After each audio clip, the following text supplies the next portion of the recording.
Alright, what is up, my friends? Welcome back to the Broken Earth campaign, part of the Critical Impact chapter in Impact Gaming Community.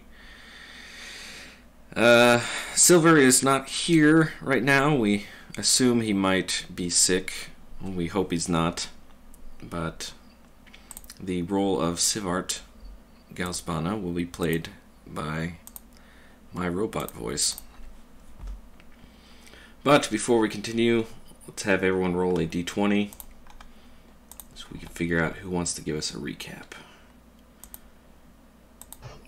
Oops. And Jericho is immune.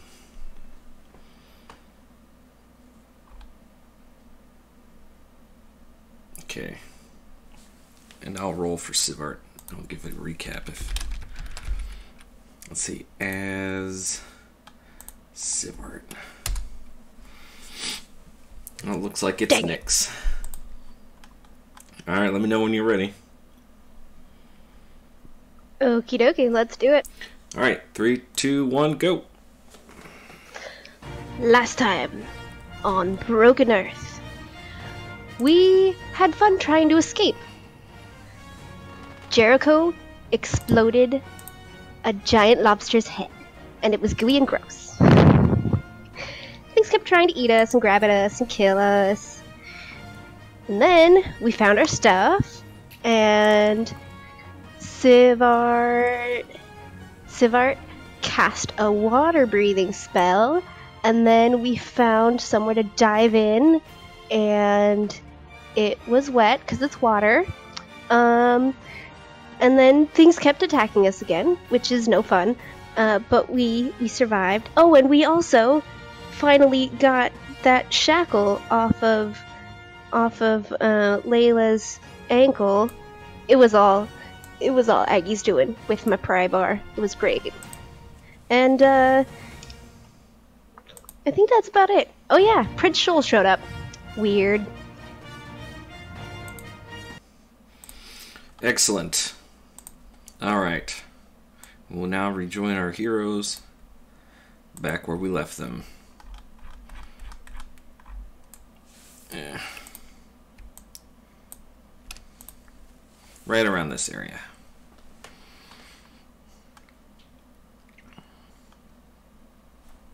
As I try to figure out what's going on.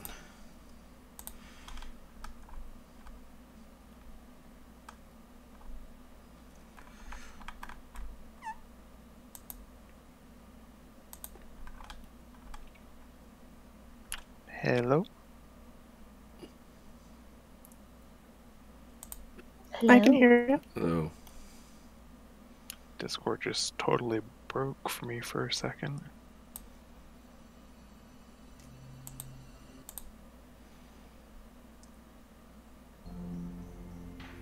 Yeah, there we go. Alright, let us continue.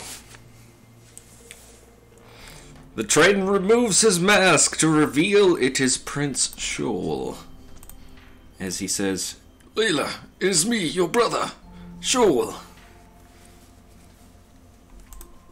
What are you doing down here?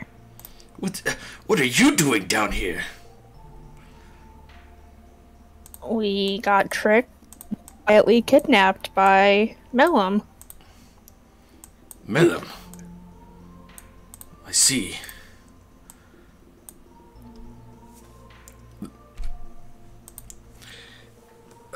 Come on. Okay. Oh, take me a bit to get there. Get in the DM mindset. Okay. Tricked by Mellum. Right. Tricked by Mellum. I see. And they brought you here. Somewhere nearby. We've made our way out, and we've been trying to find our way around some. And, he's kind of taking you all in. It's like you've made some, interesting friends. Yeah, these are my friends from up above. Hi, Jericho Valentinian. Pleased to make your acquaintance. Says, It's good to meet you, Jericho. Now you're absolutely sure that we haven't met before. As far as I know, this is the first we're meeting. See, I was afraid you'd say that, because I'm pretty sure we had a nice conversation with a Prince Shoal back. He says, "What? Are you sure? It was me. It looked like me." And he, puts his, waves his hand around his face. Like this person in front of you. Yeah, pretty sure it looked like this person and acted a lot like Layla's brother.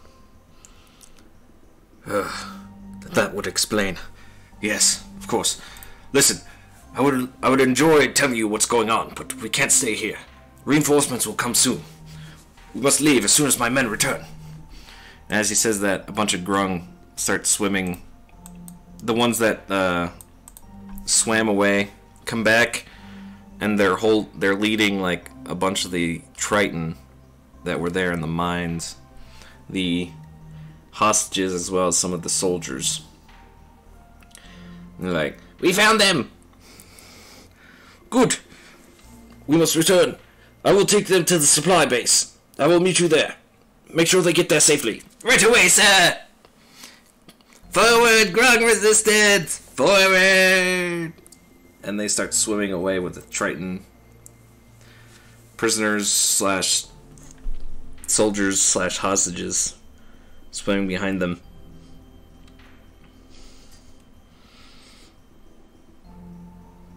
I take it you have an escape plan then? Oh, well, of course. I mean, why? What kind of guerrilla warrior would I be if I didn't? A bad one.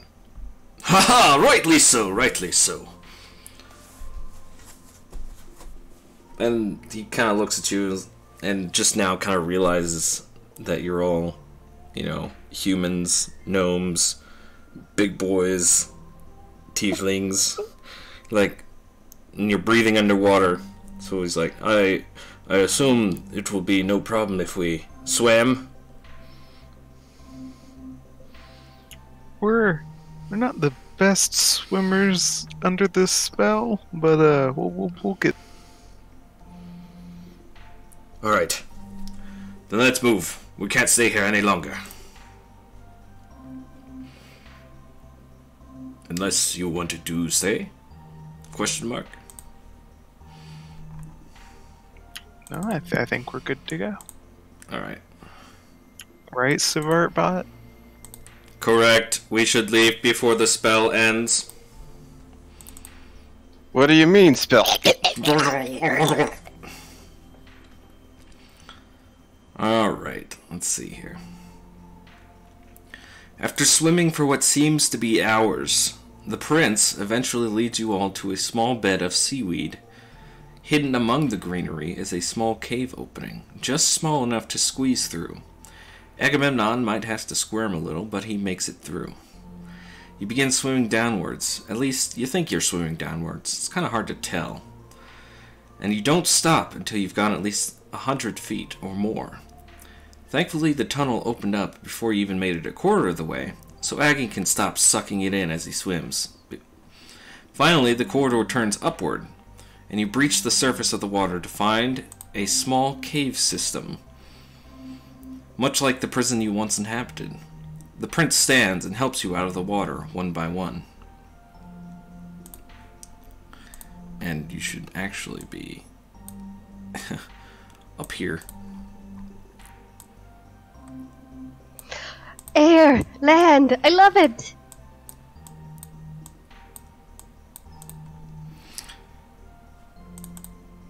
I'm just tired. I'm looking for a place to sleep. The walls are made of some kind of gray rock and are lined with collections of the phosphorescent moss you've seen on your adventures recently. It's enough to give off a faint glow that lights up the cave's twists and turns, as well as the small froggy figure standing nearby. This appears to be a base camp of some kind for the grung. And hey, the air is muggy but breathable. If only you could ignore that stagnant water smell.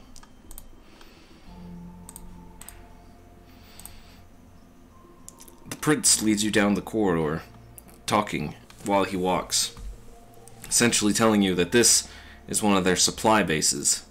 You can see some of the Triton hostages as well as soldiers that came ahead of you.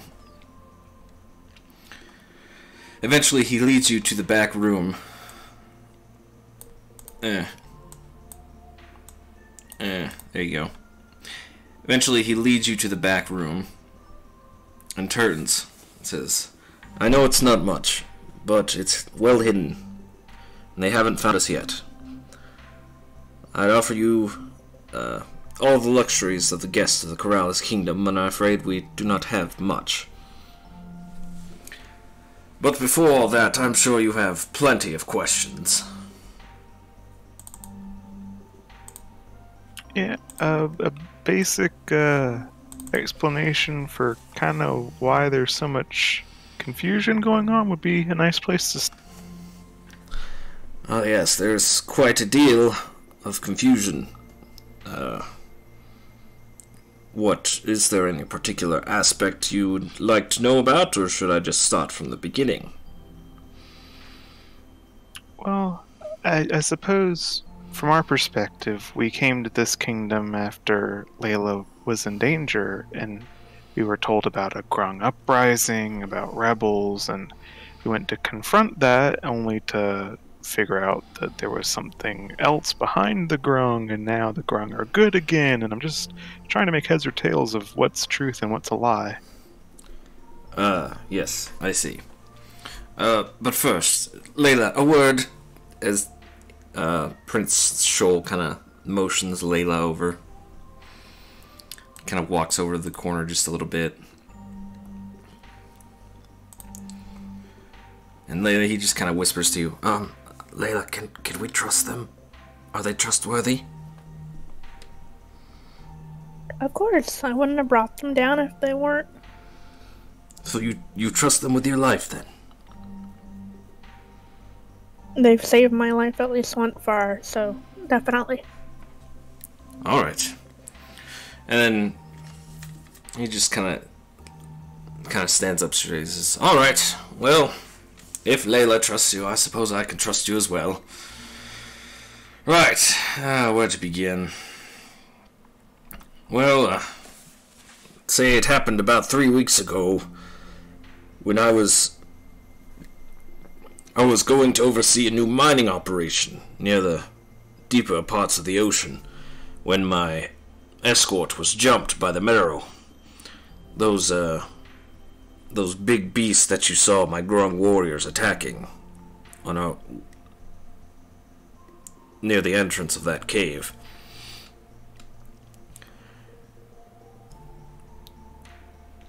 My escorts were killed, but I was knocked unconscious and they stowed me away inside of a jail cell. They told me they still had a use for me, but I don't know what they were planning. I was there for almost a week when there was a commotion outside the door. To my surprise, a group of Grung infiltrated the prison and started to rescue me. Almost like a Grung special forces of some kind. That's when the weirdest thing happened. While they were leaving, the group of Grung turned on each other. I managed to escape the facility in the confusion with the help of one of the special forces that appeared to still be loyal. And, well, I was taken here.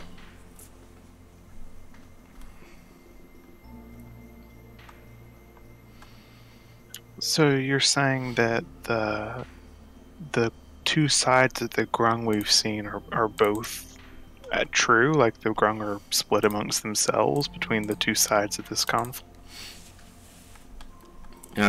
Indeed they are, but I'm afraid it's a bit more complicated than that. He starts to kind of hesitate and hem and haw when, alright, let's see. Read my description here. As you're trying to get more information out of him. You hear a small voice that says, "It is okay, Shual. They must know the plight of our people." And from underneath one of the giant mushrooms nearby, a small figure appears seemingly from nowhere. His skin turns from a light purple to a dull red color. You didn't notice him at first because he was blending into his surroundings. The small grung is adorned with fish bones strewn around a necklace and what appears to be a barracuda skull sitting atop his head. Bits of string and seaweed wrap his arms as he holds a gnarled piece of petrified driftwood. He gives a quick bow and introduces himself. "Hello, my name is Shaman Songi, and I am the leader of this resistance." Hello.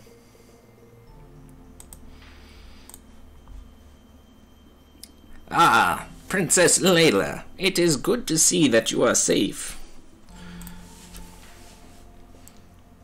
I had It's heard... nice to meet you. Go ahead. Like I said, it's nice to meet you. "I had heard whispers upon the waters of your return to the Corrales Kingdom, and I feared the worst. But yet here you are, safe and sound." And the prince pipes up, "Yes, the grung brought me here to meet with this shaman, and he told me about something very disturbing, as it were."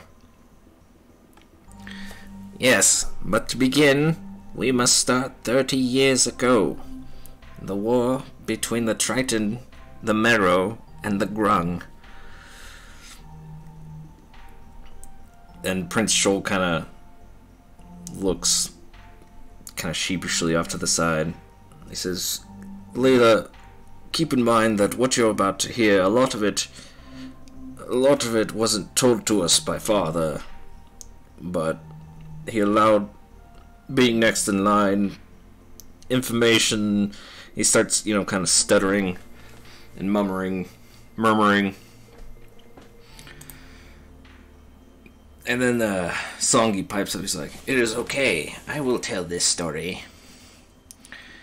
As you know, well, as the princess knows, perhaps not you outsiders, that nearly 30 years ago, the Triton, the Merrow, and the Grung were at war. The Tritons desired the greater land that the Merrow inhabited. Rich and full, it could grow just about anything for their underwater crops. Rich in ore, it could be used to trade with the outside world. And so King Aery, is that how you pronounce it in your head there, Layla? Eerie, like Eerie. Okay. And so King Aery was going to lead his people to war. However, he knew that the Triton could not outmatch the Merrow, and at their head was a very powerful queen, Queen Nairine. That's how you spell it. If he were to have any shot, he wanted to have allies at his side. That is where the Grung came in. For you see, the king learned of a very powerful magical artifact, known simply as the Rod of Aquatic Dominance. With this magical item, he would submit the Grung to his control and use them as soldiers in his war. However, he did not know exactly the location of this magical artifact. But then he learned that the Grung were... Thank you, Phone. The Grung were the safekeepers. And so there were many skirmishes between our people. The Triton and the Grung fought. But it wasn't long before the king had his hands upon the staff of aquatic dominance. It was then that he would use this to fight against the Marrow and claim what you now know as Keralis Kingdom for his own. However, there is something very important that you must know. At the end of this war, when the king was to claim the staff from my predecessor, the shaman before me, he had a vision, a prophecy. He learned that in order for the Grung to survive, they must side with the Keralis, the Triton. If not, they would be eradicated from off of Corridor's palm.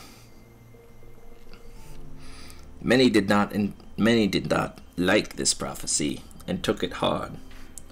But with the staff in the king's control, they had little choice. For you see, the rod of aquatic dominance that was used to control the Grung works on any creature with a weak will. And perhaps you have realized that many of my brethren do not possess such a strong will to resist. That is why we believe this entire war is because someone else has gotten their hands on this magical artifact and has used it to rise up against the Keralis Kingdom. Now you see the plight of my people. In order to not be eradicated, we must fight one with another. We must reclaim this rod of aquatic dominance so that the enemy may not use it, whether against Grung or Triton. For this great mission, we, those untainted by this spell, have formed the resistance. Though we are few, your presence here and the presence of your companions is a light in our dark hour.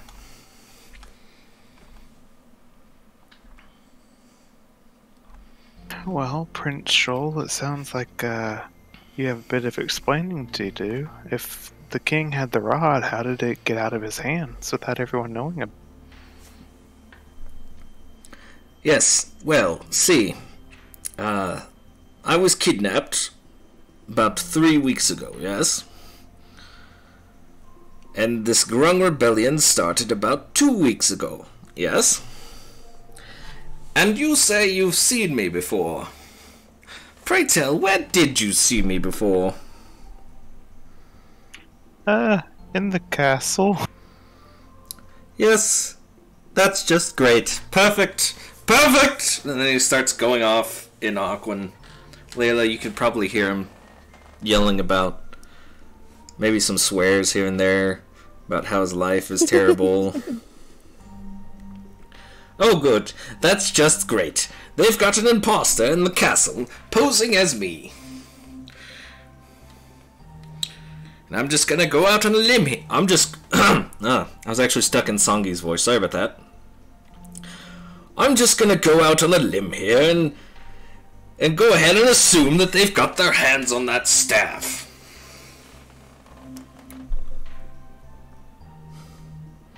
So the imposter's using it to control the Grung from within the king's own castle? Apparently. Well, that's a bold plan. Yes. And I assume it's to take back the Keralis Kingdom, but... I mean, if that were the plan, why didn't they just do it already?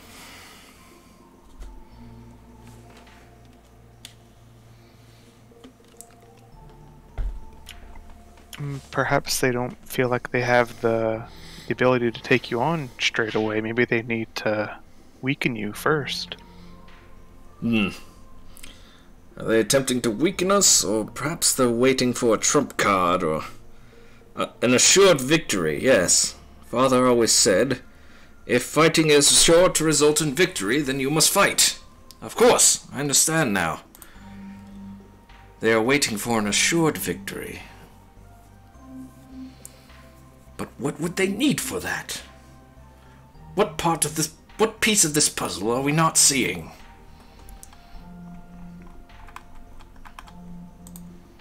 Where does Melum fit into this? Melem? I take it he's not on your side? He's not one of the free grung? Who is Melem? The grung retainer of Layla. Oh, Captain Toad. Ah, yes, I see. Oh. Captain Toad? Well, you see, me and the boys have a name for Melem. We just always called him Captain Toad. Did you honestly expect me to remember all of my siblings' retainers' names? He just kind of throws his hands up, and Songi says, "This Melem you speak of, he is Grung, yes?" Yeah. Not someone I would consider weak-willed. But he turned? Certainly seemed to betray Layla when it hurt the most. This is most troubling. Perhaps they have found a way to dominate the strong-willed of the Grung.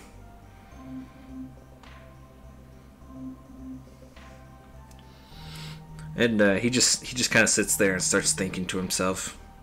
He's like, perhaps that's the piece they are missing? I do not know.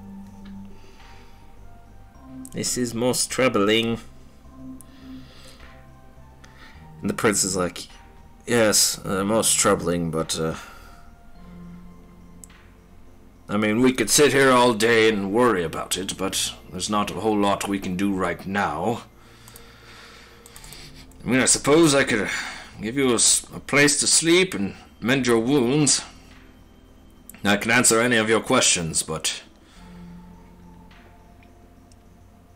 I thought that your presence here might give us a little more insight, but it seems the war must go on. We definitely need to rest up a bit, but I'm curious, what's the objective now? Are you trying to break back into the castle? Break into the castle, sneak into the castle, whatever it takes to take back the rod. The problem is, we don't know if it's even in the castle anymore. All of my contacts have gone silent. Most of your contacts are Grung. And he just kind of goes,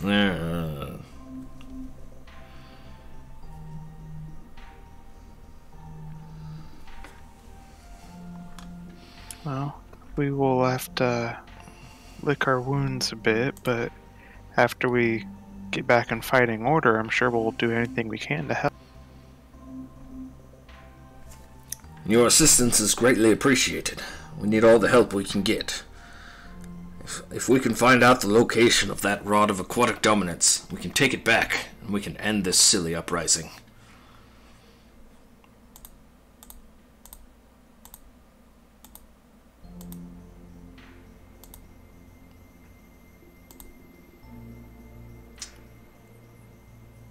Layla, I might have, but I'd have to go back and watch the video because I honestly don't remember.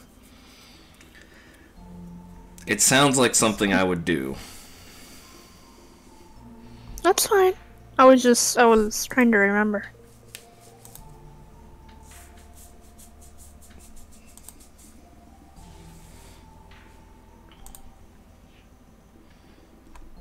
Okay, does anyone have any questions for Prince Shoal? Or Shaman Songi? Well, the marrow that we've encountered thus far have been a lot less powerful than they were visually intimidating. Are they all that easily handled? I'm afraid not. It's as simple as asking if I am as capable as any other fighter on the battleground. Among them are warriors, and among them are farmers.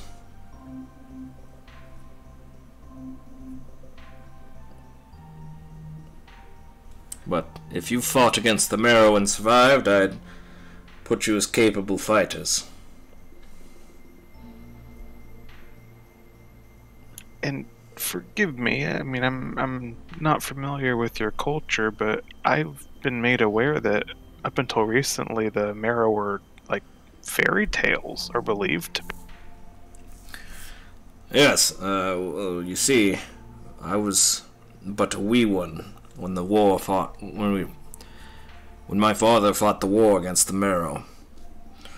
We see the Corellis Kingdom, and then he just kind of glances over.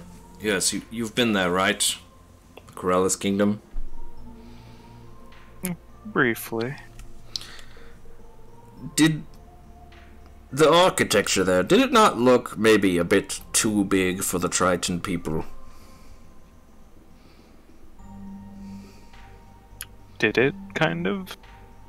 You could roll an intelligence check, but I mean, I'm just gonna.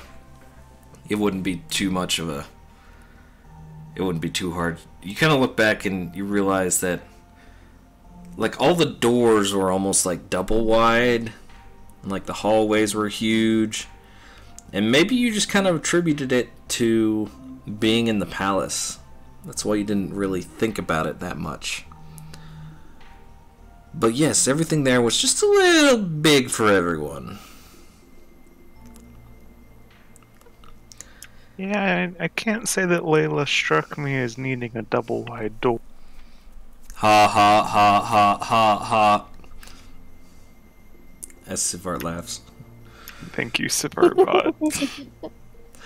Princess. Yes, well, we kind of glossed over it a bit, but as Shaman Songi here pointed out, that the Corellis Kingdom wasn't always ruled by the Triton.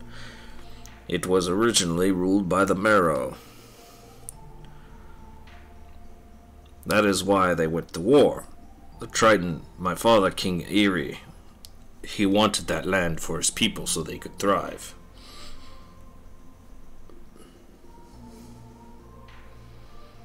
And to get to your question, once the Marrow had been defeated, they were banished to the deeper depths of the ocean, from whence we came.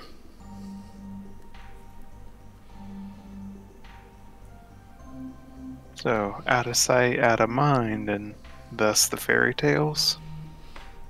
Essentially. I'm sure it started as war stories told by fathers to children.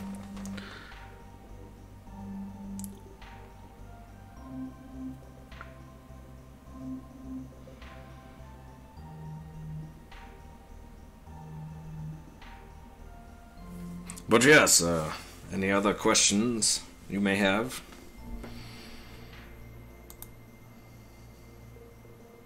Bed.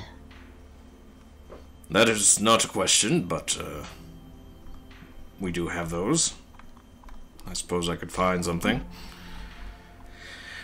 Yes, I would like to sleep. I'm very tired.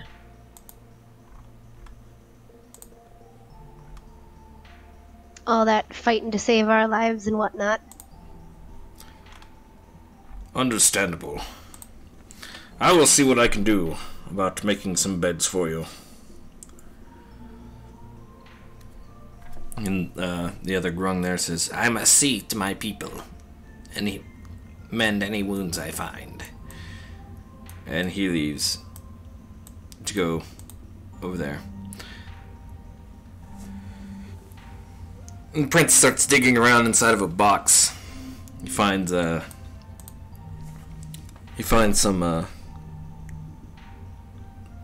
tarps, some blankets. Just kind of lays them out. Sorry, it's not much, but it's what we've got. Kind of sets up just a nice little makeshift sleeping area for you.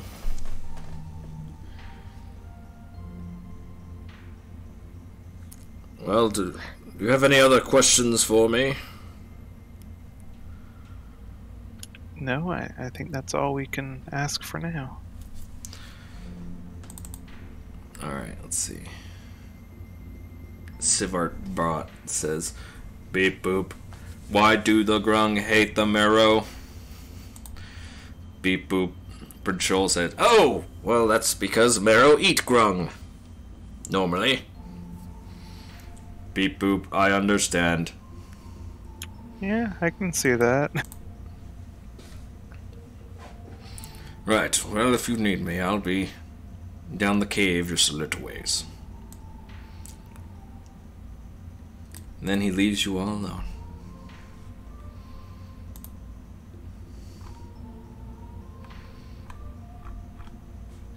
Beep boop, what the heck is going on? Leela, how can you be sure that one's your brother when you thought the other one was your brother?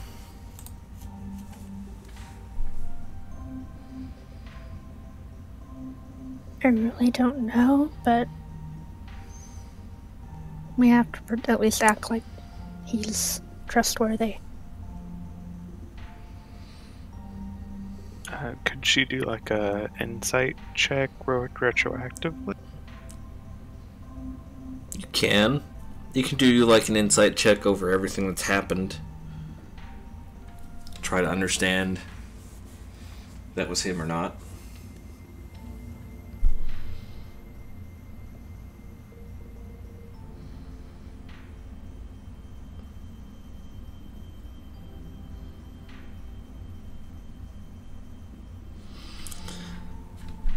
Alright, Layla, you kind of think back of, like, you know, some of the stuff your brother does, and you realize that he's really terrible at lying. But that doesn't help you too much because you also thought the other guy was really Prince Shoal. So you're not entirely sure what to believe.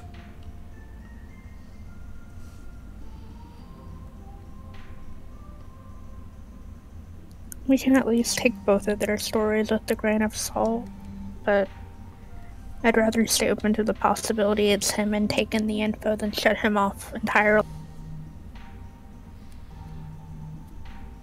It's pretty easy to get a grain of salt down here.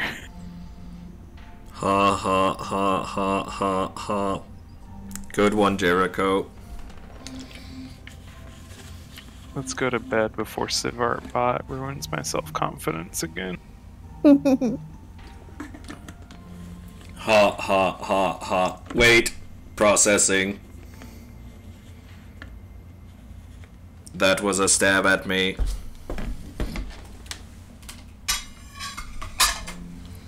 He retaliates by stabbing literally at me. Oh no. And since he's GM control, that means I'm gonna crit.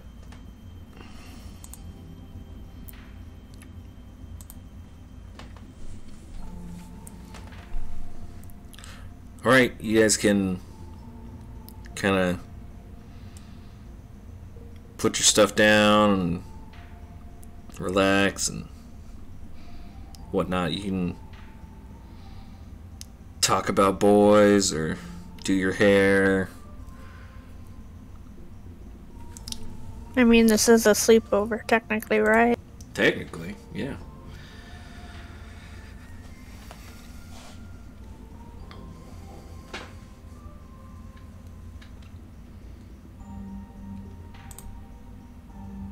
But, yeah, looks like things are a lot more of a head scratcher than I thought, but we'll get out of this if we just stick together. I think we should split up. Cover more ground. Be quiet, Silverbot. Okay. I know we don't have a clear idea of who to trust and what to do, but we've made it this far together. Got out of jail, so let's not get separated. Yeah, anyway.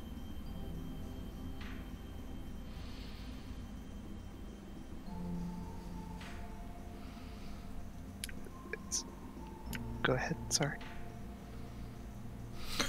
It's okay. Alright, does anyone want to do anything before taking this long rest.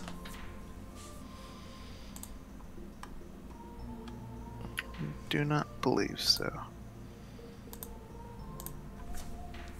Alright. We will long rest then. Everybody just kind of does their best to fall asleep on the hard floor. Definitely not the best bed you've had. Let's see, Sivart 36. There we go. Okay. Sivart's all rusted up.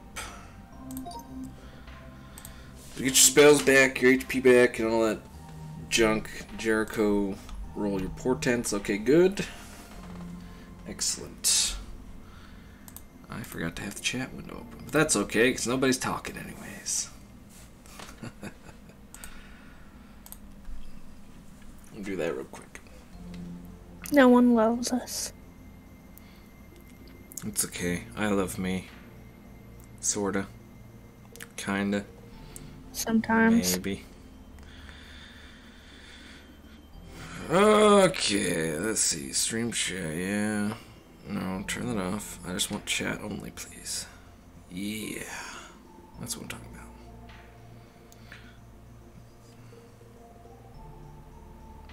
about. It's weird.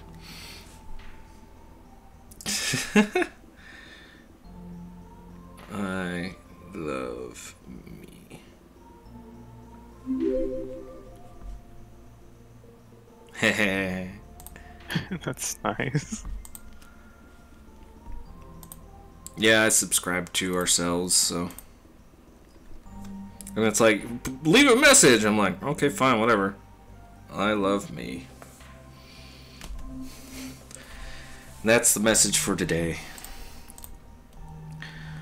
Alright, again, you guys kind of wake up, kind of maybe a little, maybe some muscles are pulled. Maybe you just got like a rock sticking out of your leg. It's not the best accommodations, but you're able to finally take a nap. Excuse me.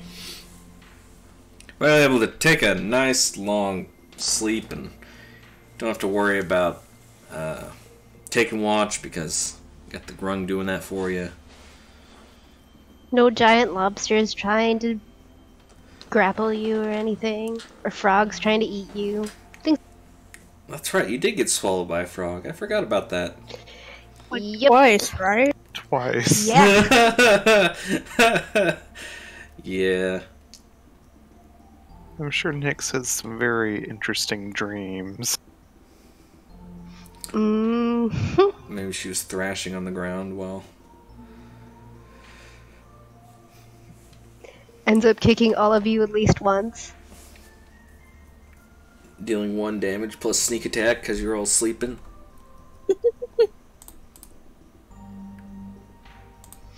I wonder if these guys have lockpicks. Mine are broken. Lockpick your way out of the cave. As you're waking up, Prince Shoal comes in. He's carrying a small plate. A wooden plate. It's probably not made of wood. It's probably made of stone or glass. And on it are like are 5 kind of bread-looking objects that look like bread, but also not like bread. Almost like dumplings. School lunch, then. Pretty much. She sniffs at it. What's that? Mystery meat. Yeah. We call them isopods. I hope they're not like real isopods. No, no. They're not real isopods, unfortunately. We just call them that because we're hopeful. We want to believe they're isopods.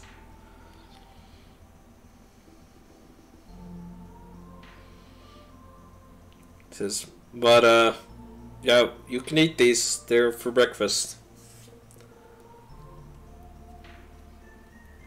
Thank Roll. you. Roll a nature check to detect isopod. You've never heard or seen anything like this, but you do know from your experience in Leawick that Tritons eat some weird stuff, yo. That's about all you know. You know how ducks sometimes eat rock? It's about like that. Probably. Yeah, win in room. Thank you, I will take one too. Jericho goes and just starts eating rock. Okay, it's not a rock, per se. I'm embracing the culture. As you take a bite, Jericho, the outside is crunchy. Almost like, Crunchy. don't want to say an apple. It's crunchy, yes. It's crunchy like a nut, perhaps, but the inside is like a jelly-filled donut. It's just like very bland, white color. It's probably just a little bit bigger than your fist. And it doesn't really have a taste. Probably tastes like flour. Not the most wowing of dishes, but it's filling. Says, yes, that's pretty much what we eat here. It's about all we got. And after a few weeks, after years of eating palace food and then eating these, you just kind of, stop caring about what you eat. As long as it's food. Your land food very good either, so. Ooh, excuse me. And the prince basically says, yeah, that land food is terrible. Honestly, what is wrong with you people? You've never had a sandwich. What in the Has tides is Nick? a sandwich? Probably. She's a traveler. That's a solid point. Did you blog about your sandwich? She would have to be there for the festival, so yeah, she could have. She very well could have.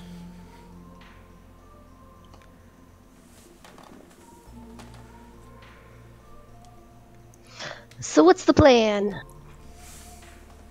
Plan is to stay alive.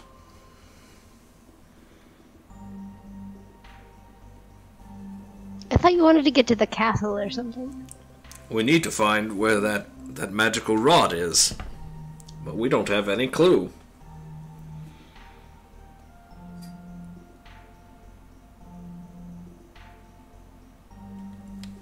Well, I know I don't have any kind of locate object spell DM, but that is a kind of divination-y thing. Is there any way I could just, do a very generic feeling my oats magic check or something?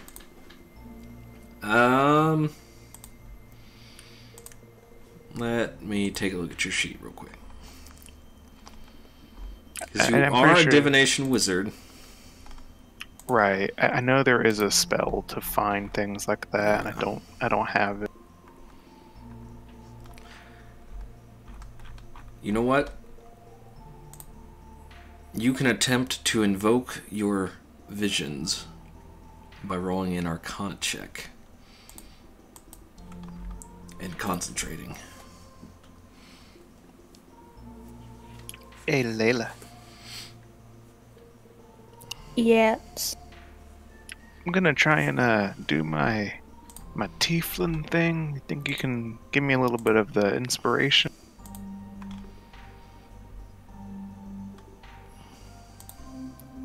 I guess. You're really lucky I don't have a band in my braces right now, because I would do that. Oh, don't. Oh no. It sounds like an instrument. Yes, but that would hurt, wouldn't it? No. I've never had braces, so I don't know. How do you inspire him? Well, the word of the day is I love myself. Go love yourself. Go do good things. Nice. How D. big is your... Is it a D6? I think it's still a D6, right? Because you're like Yep. Bard 3? I'm Bard 4, actually. Oh, okay. Bard 4, Sorcerer 1. Got it? Okay. Alright. Nice. 23 total. And let me just click this.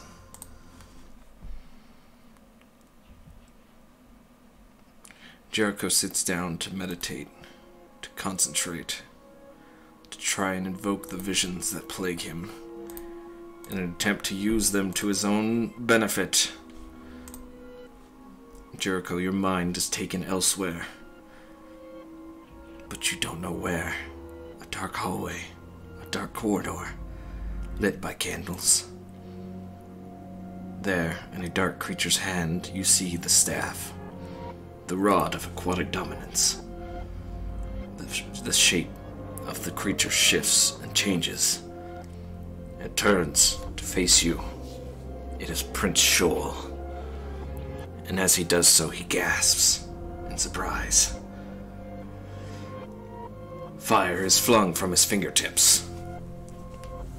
And you are snapped back to reality.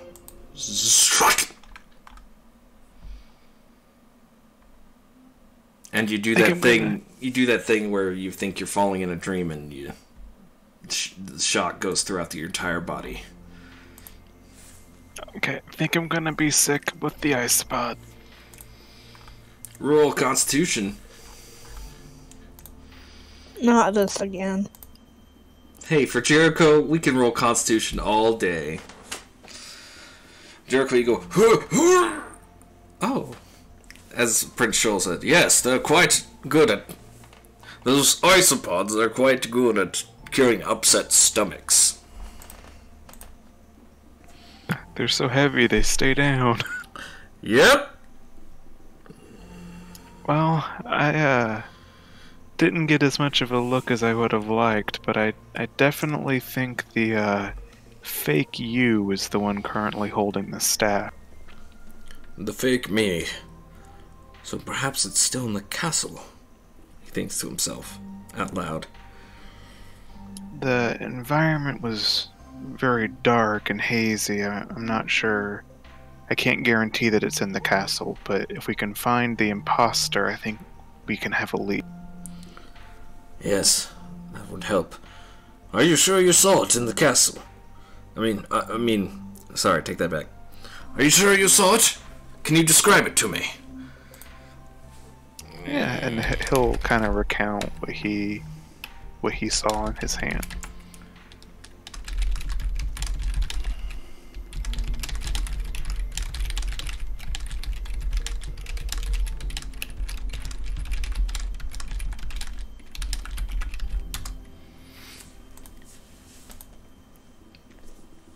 And Yeah. that's what it looks like.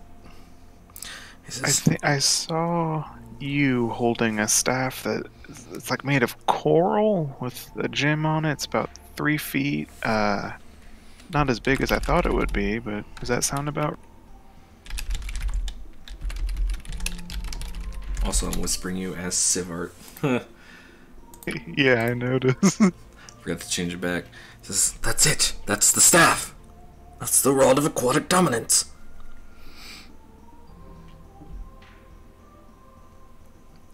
Excellent. Sound.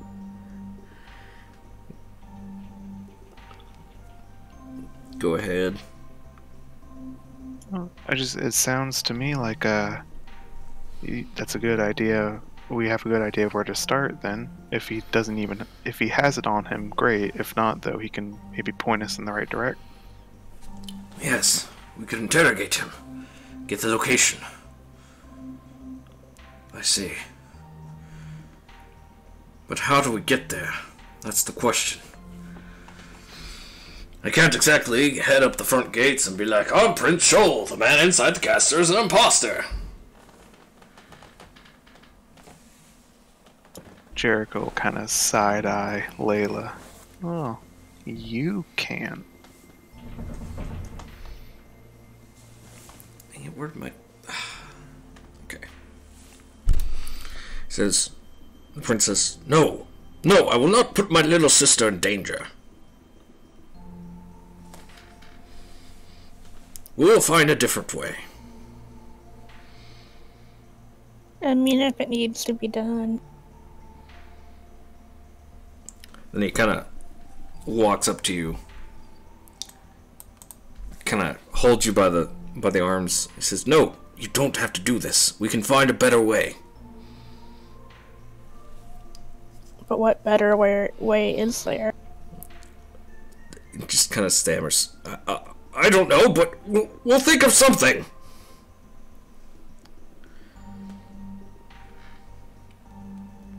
Look, boss, the longer this goes on, the more your people are suffering, the more lives of Grung and Triton and Marrow alike are being lost. Like, we need to solve this soon. Yes, but I'm not going to sacrifice my sister just so we can end a war. We don't trade lives. Sorry, that's from a movie I saw once. What's a movie? I don't know. We haven't let Layla get hurt this far. I mean, he'll kind of tap Aggie's metal chest. We kind of have pretty tough friends here.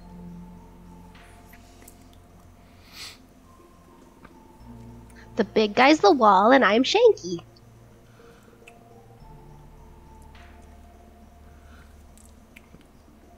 I'm still not on board with this. I don't like it. That's okay. You don't have to. We're the majority anyway. He just kind of sighs. He says, "Typical Layla." Well, I suppose I can't stop you. Especially, he looks over at Agamemnon, especially if he's on your side. Kind of eyeing him up and down. Sizing him up. Wolf whistles.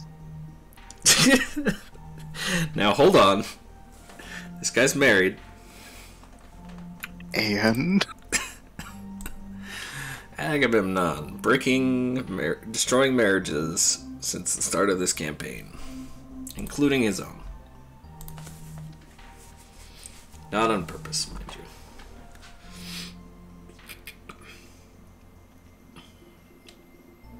Very funny, Jericho. Says, well, we don't have much, but I can point you in the direction of the castle and wish you luck, but other than that, we can't really do anything until we absolutely know for certain the location of the rod. Until then, we have to lay low. We'll do our best to find it. You guys keep doing whatever you're doing and keep the marrow off our tail as best you can. He says, alright, but I still don't like this plan. And he looks at Layla before leaving. He says, you stay safe. And he kind of bends down to whisper, even if it means leaving them behind. I don't think it'll get that bad. And he just, walks to leave you to plan or talk amongst yourselves or do whatever you want.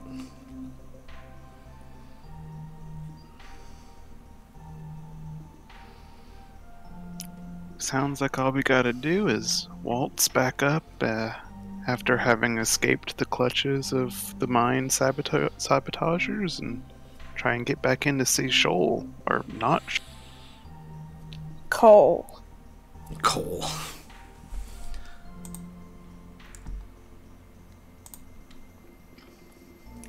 The only thing to worry about is if he is a traitor or an imposter or something.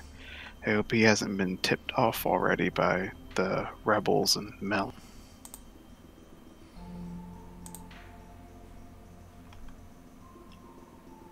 Wait, run that by me again. My brain didn't quite parse that.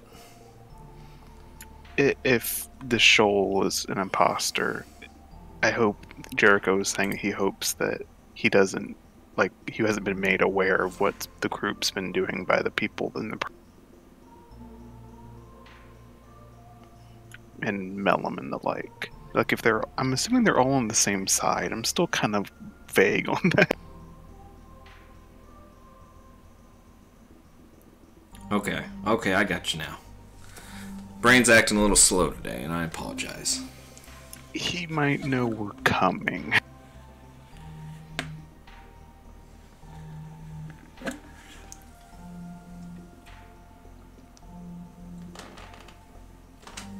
All right.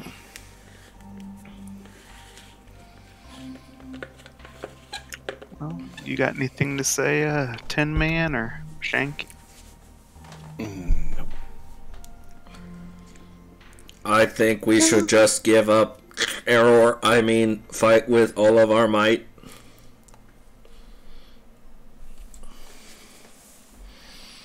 Just as long as we know which side is which, I still don't know if this shoal is your shoal, or I don't know. It's all confusing.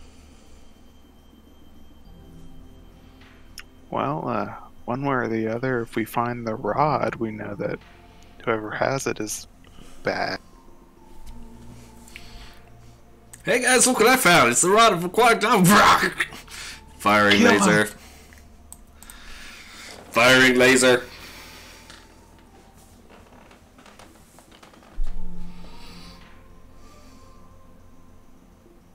Well, any questions or concerns or planning to do, or we just gonna waltz in there?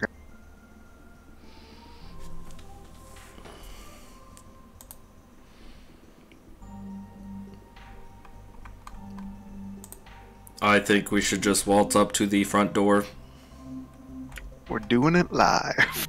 We're doing it live.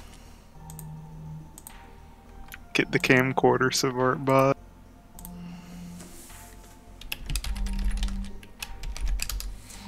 I am beginning recording.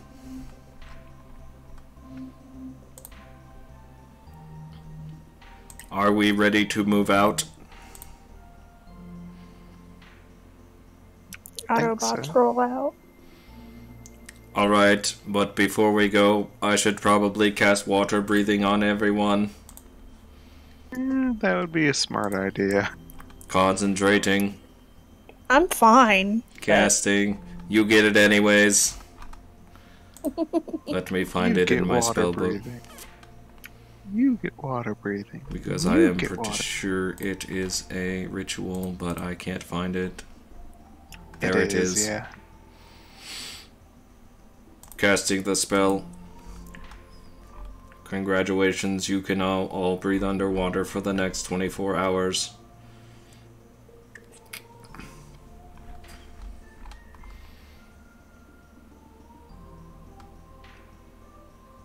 Okay, let me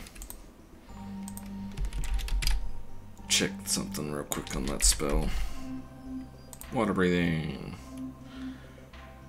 No, it just says ability to breathe, and it doesn't give you a swim speed. Yeah, so everyone but Layla is still moving like half speed and shittily. Yep. Alright, I am a warlock level 5, which means I have...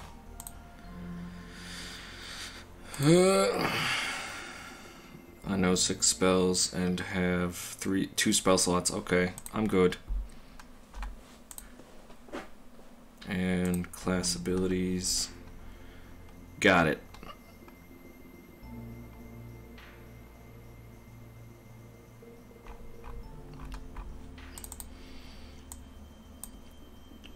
Alright, let's go, shall we? Or not, I don't care.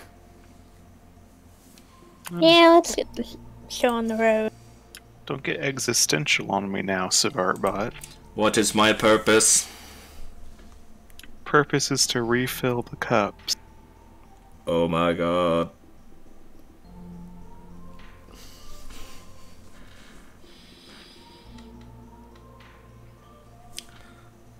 Alright, as you guys are gearing up to leave, a grung comes hopping in frantically.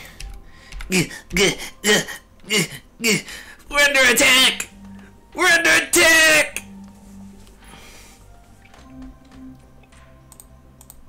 As I change the background music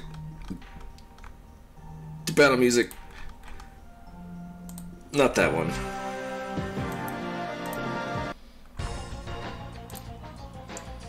We're under attack! To arms!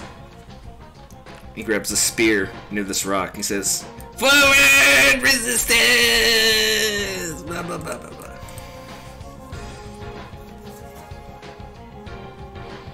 I knew we couldn't leave this easily. The DM would never allow it. It's as if some monstrous fate is just pulling all of the enemies in the universe towards us.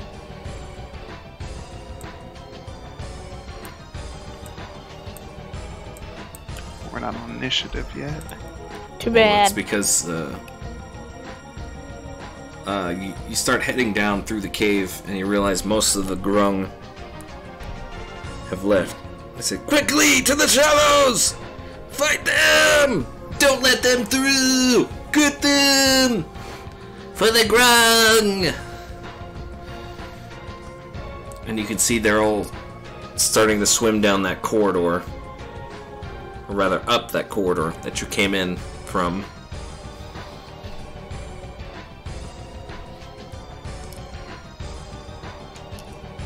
Better go lend a hand, gentlemen. Sivart. And gentle fish. Alright. Nix isn't a fish. Also, why is Nyx big? No! Oh no! It's the wrong Nyx token.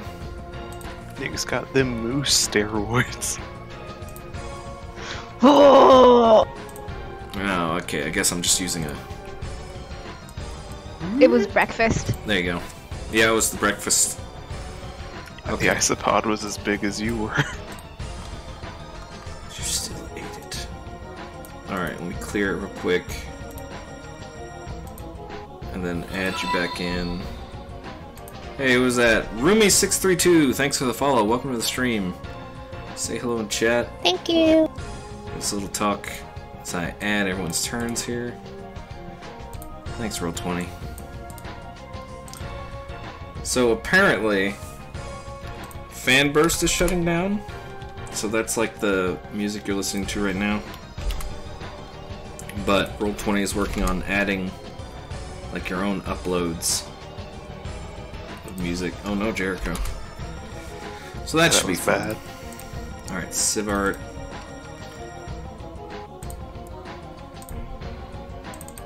Alright, as you come out, you can see most of the grung are already fighting, as well as some Triton soldiers are fighting with some of the Marrow. But one stands out as the captain, as they start yelling and pointing orders. You might recognize him as the one that you saw in the mine shaft. This is the de facto leader. He is slightly larger and slightly more muscular than his brethren. And he is ready to fight as soon as I add his initiative.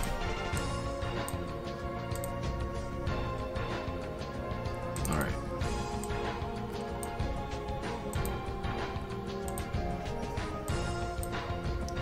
We begin with Layla.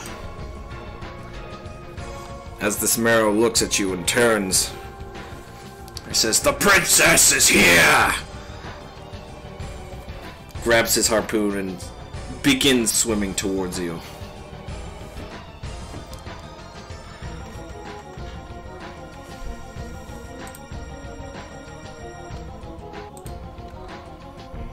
Sorry, was checking.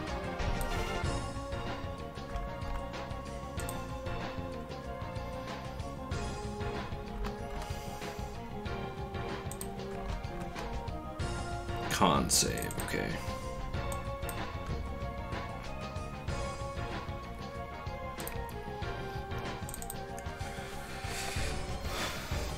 As the cold embraces him, he merely shrugs it off. Says, "Your spells are weak."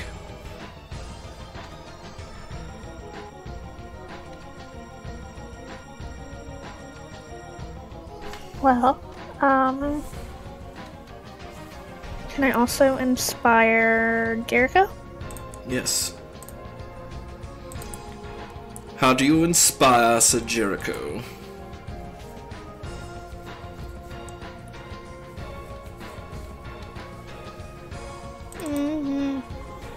What's the word of the day, babe? Osmosis. Osmosis, okay. Osmosis. Osmosis Jones. I can feel my brain expanding. Oh. Vocabulary really is the key to happiness. Anything else, Layla? No, sir. Alright. Captain Marrow readies his harpoon and throws it. Let's see. Throws it at Layla. This will be at disadvantage.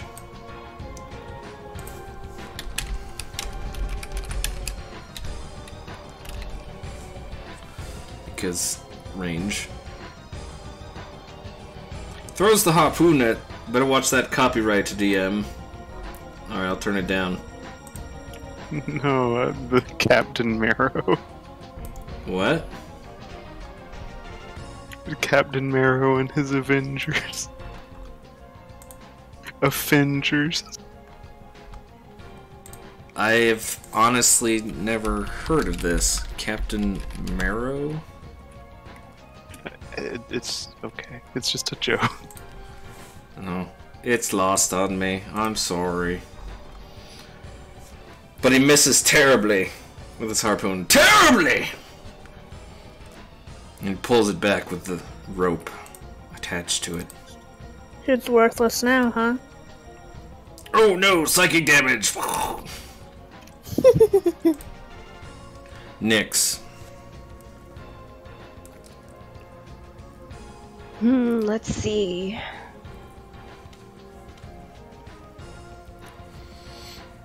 I will move around this way.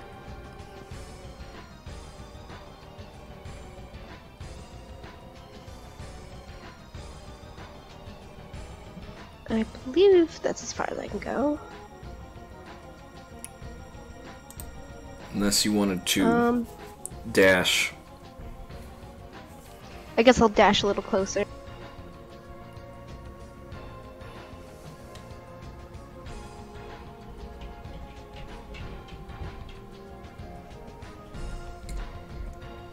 Alright, is that it? Yep.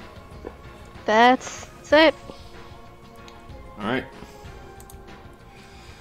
On to Aggie. Eggy will dash for 30 and stand in front of the captain, preparing himself. Oh, hello. Oh, hello. And return. Awaiting commands.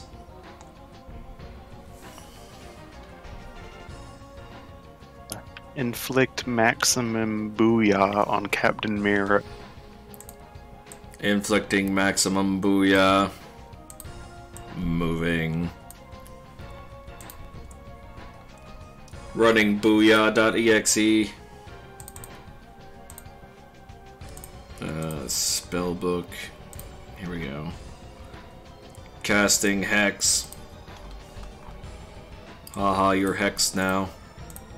Oh no! That was a bonus action, so now I cast my cantrip of Chaos Blast. No! Error, miss. I'm sorry, guys. I did my best. Also, I'm hexing your strength. No, stop it.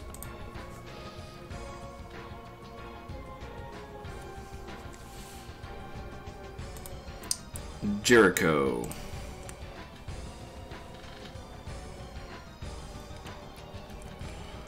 So I should probably make sure the stream can see this.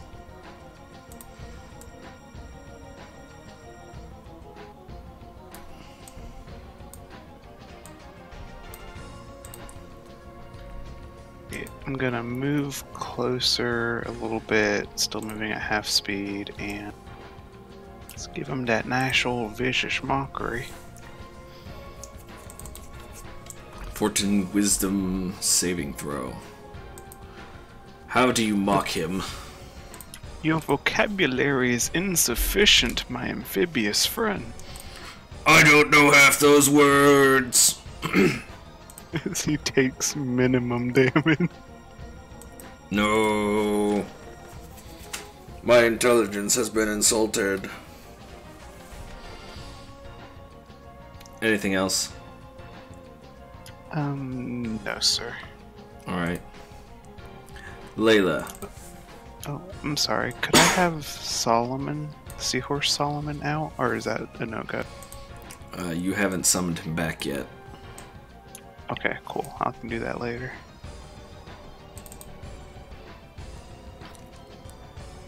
Layla.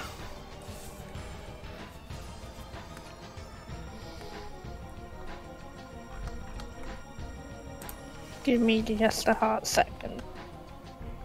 I'm struggling between finding the spell I want to use and my cat trying to aggressively pounce on me.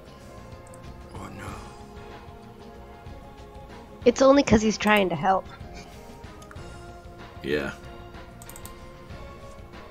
He seems to know now when I play D&D I'm busy, so he comes over and bites me constantly.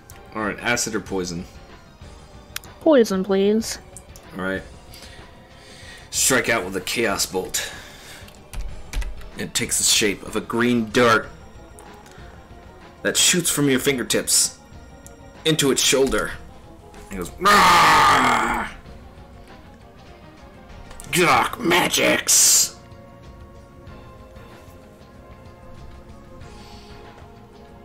Blah.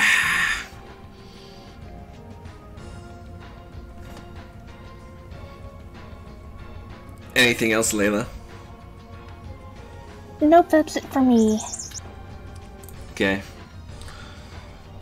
On to the Captain Marrow. Let's bite. Let's call it a harpoon. Okay. Agamemnon, as you get close, he attempts to bite you. And I'm assuming that doesn't hit because you're a tank. Yeah, AC 20. And he would have had disadvantage on that anyways, so. But then he throws his harpoon at Layla.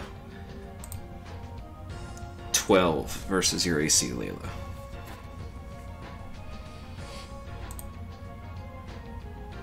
AC's 14. Okay, so it misses. And he reels it back in as he's fighting with Agamemnon.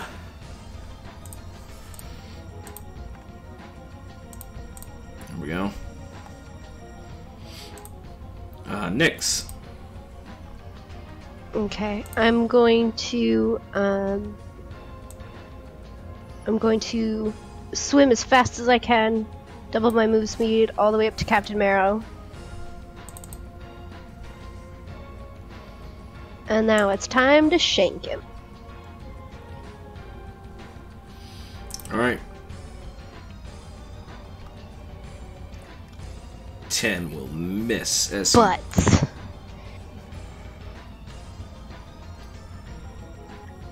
okay, How far did you move? I moved 3 squares. So 15 feet, okay.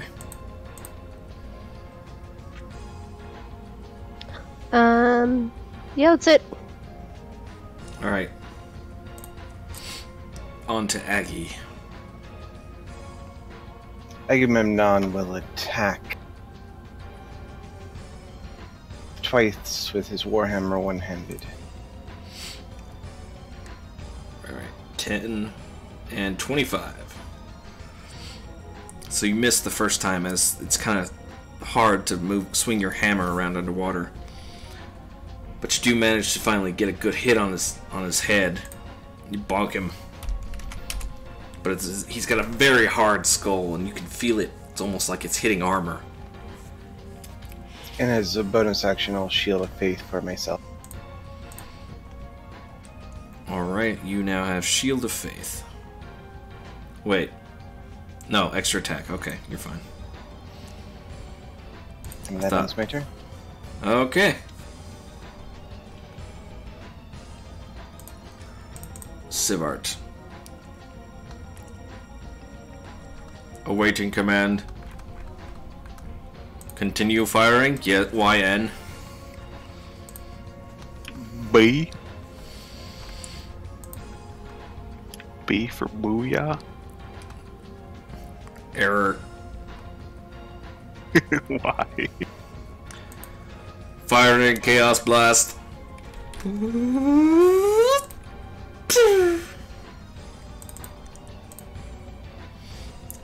Confirmed hit. 15 fire damage. Error underwater. Error. Steam damage. Steam damage. And he takes an extra d6 from Hex.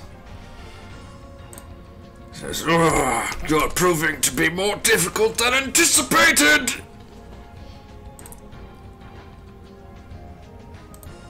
Turn ending.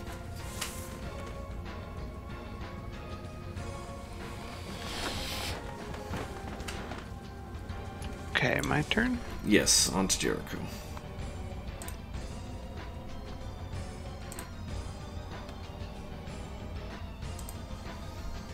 Move up just a little bit, and I'm going to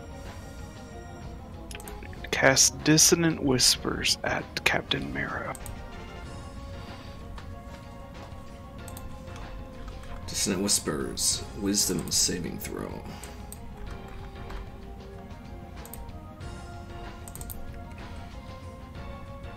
This melee uses direction moves as far as the speed allows from you. Alright.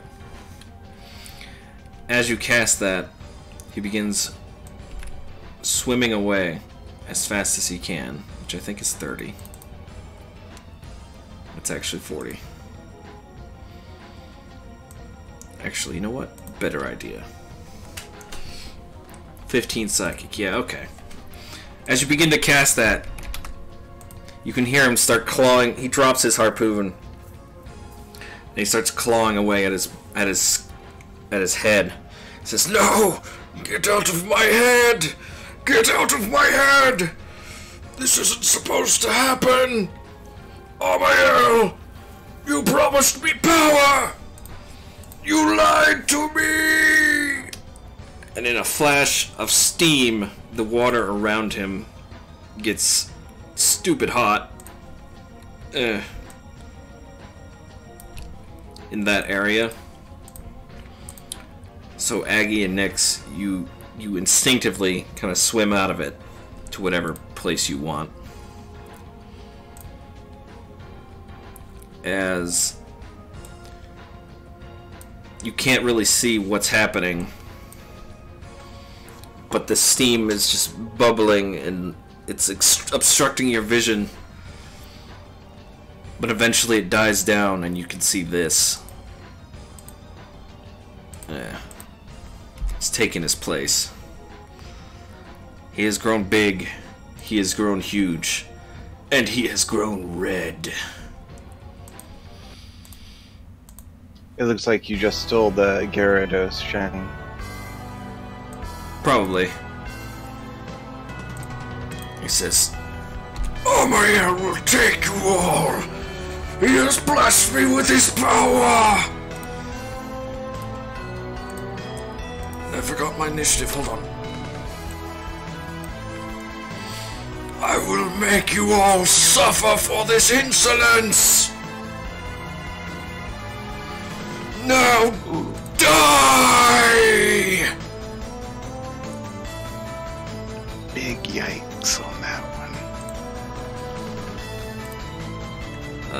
it is still Jericho's turn.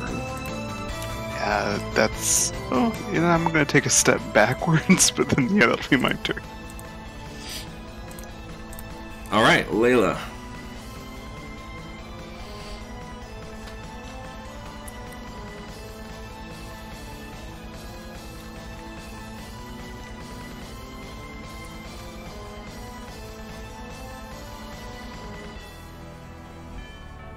She will scoot forward a little bit, and she will...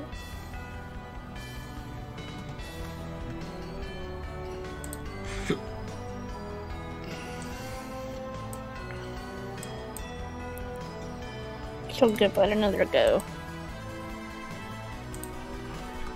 Alright. I need to get the correct character sheet.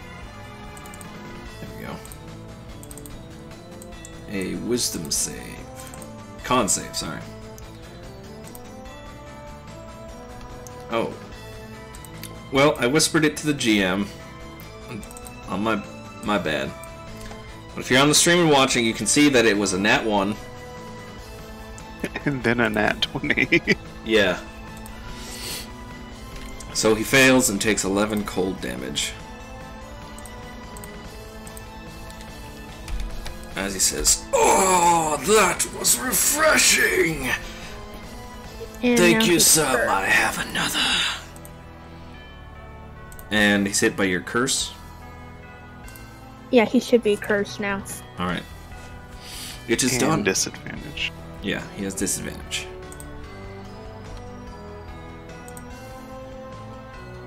Anything else from Layla? No, sir, that's it. Okay. Storm sorcery. Guess I gotta keep looking this up. It was storm, right?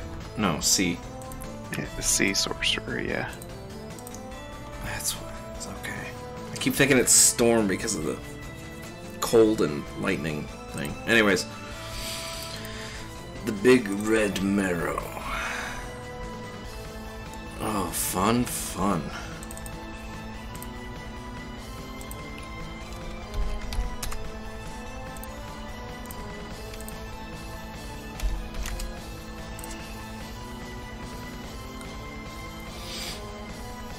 Alright, he moves up here to get closer to Aggie and Nyx. And let's see. 1 for Aggie, 2 for Nyx. Okay, how do you work here? No, I lied. Okay. I lied. Let's see, cone. Polygon, here we go. And instead, yells at all of you. As you can feel the fear enter your hearts. Everyone must make a wisdom saving throw, 30-foot cone.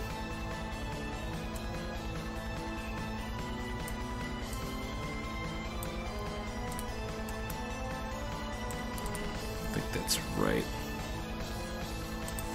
Alright, make the ruler, snap to corner. 30 feet. 30 feet. Yeah, he would have to move up if he wanted to get you guys.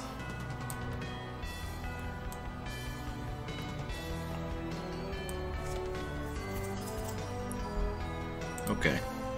So he does move closer. E. But he only gets Jericho and Layla. What happened to me? I'm sorry. Roll a wisdom saving throw.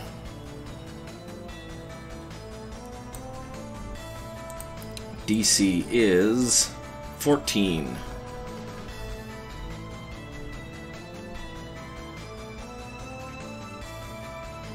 I failed. So Layla needs to make a throw.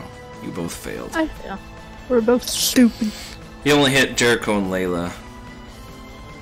But, so let's see. What happens is, you are now feared. You are feared. So I'll move this out of the way here. Let's go. Let's go with that one.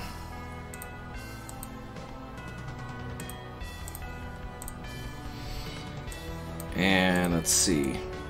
Frightened. Creature must take the dash action and move away from you by the safest available route on each of its turns, unless there is nowhere to move. If the creature ends its turn in a location where it doesn't have line of sight to you, the creature can make a wisdom saving throw. On a successful save, the spell ends for that creature. So he has to concentrate on this.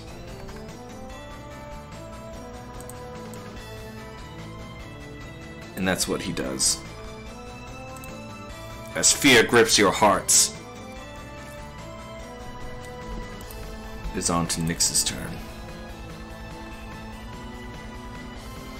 Okay, now we're gonna try some Shanky some more.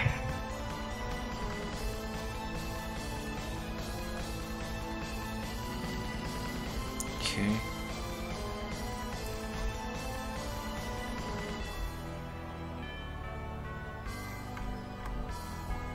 Oh.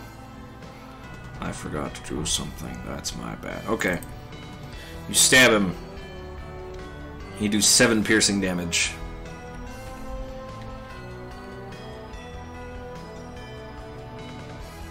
Plus 11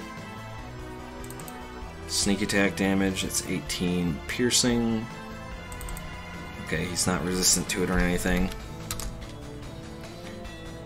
Then he And then another rolls. hit with another dagger. Alright. Go ahead and roll it. There it is. For 1 piercing damage. Alright.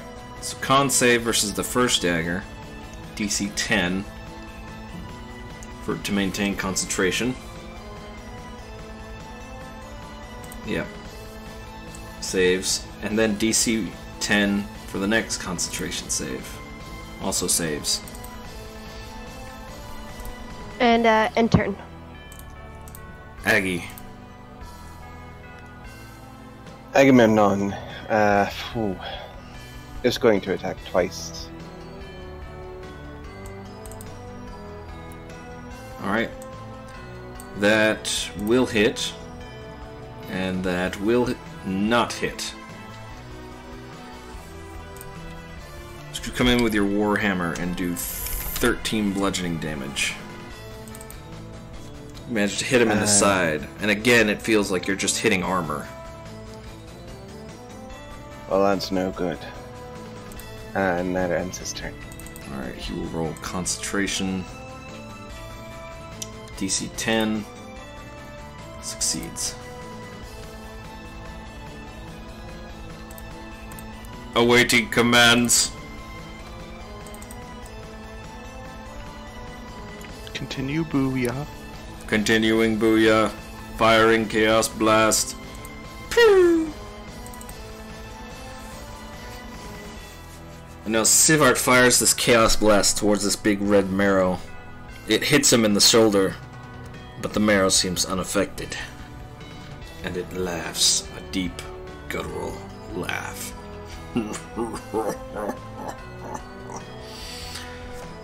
As Sivart goes, error, error, error, error, error.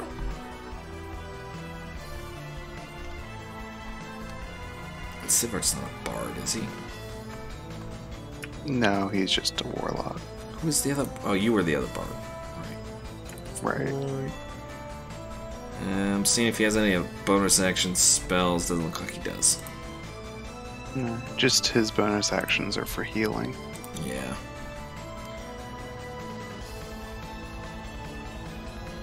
Alright. On to Jericho. So I have to take my action to dash and run away, which will I can get to Put the you with corner the- of the map. What we're gonna do is just gonna. Oh, thanks, Roll20. Just put that measurement on the edge there. 25 feet plus another 5 feet. So let's see, where's my text? There it is. I want to make it red.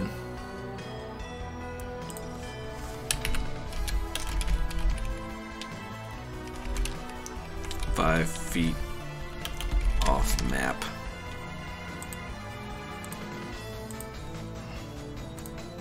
There we go. Except we're gonna make it look nice.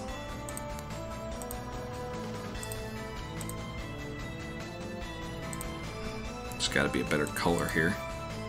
Yellow works. There we go. Jericho's 5 feet off the map.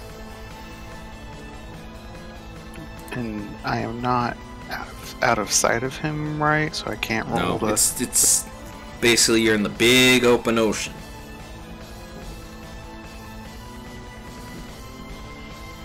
Layla gets to do the same thing. So that's 15. So she's 45 feet off the map. Goodness.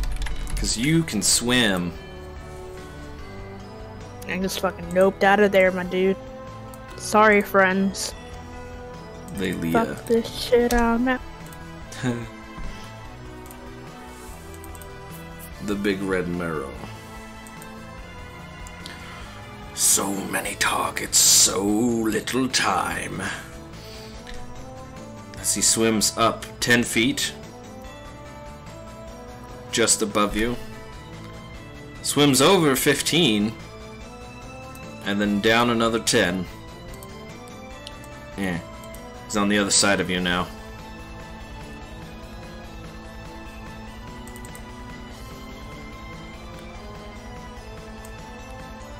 He says, "Let's play, shall we?"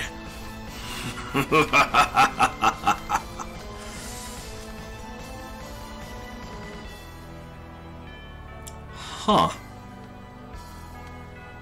Let me look at something real quick.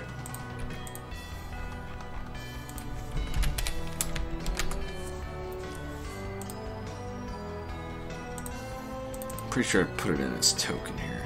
Oh, I guess not.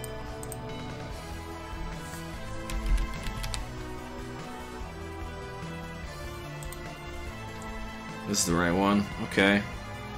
Yes. Yes. Yeah. Okay. Thought for sure he had a multi-attack.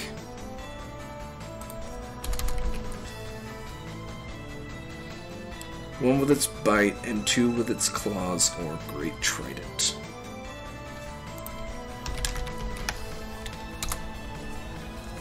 This one's versus Nyx. It is at disadvantage because of, what was it, Vicious Mockery? The frostbite. Frostbite. This one's at disadvantage. 16.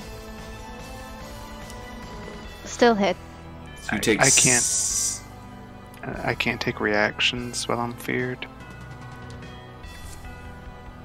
I don't think so. Frightened. Disadvantage on ability checks and attack rolls. Can't willingly move closer to the source of its fear. It doesn't say you can't. I'm cutting words, but I don't think it helps. Oh no. Or to reduce a target attack roll, ability check, or damage roll by 1. Does a 15 still hit? 15 matches.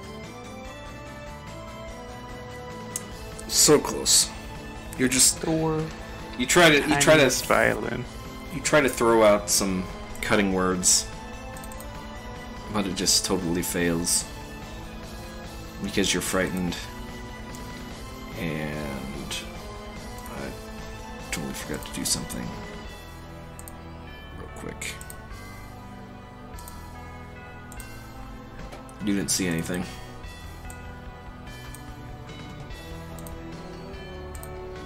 Nobody saw anything. Nope. Then he claws at Nyx. Misses. And then stabs at Agamemnon with his huge trident. I think not, bro. Dang it! Oh well, at least I can still do this.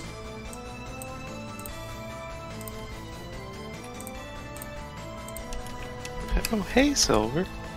I'm not dead. Hey, Silver. Slightly incapacitated. We figured something happened. Head cold. No. Ah, infection.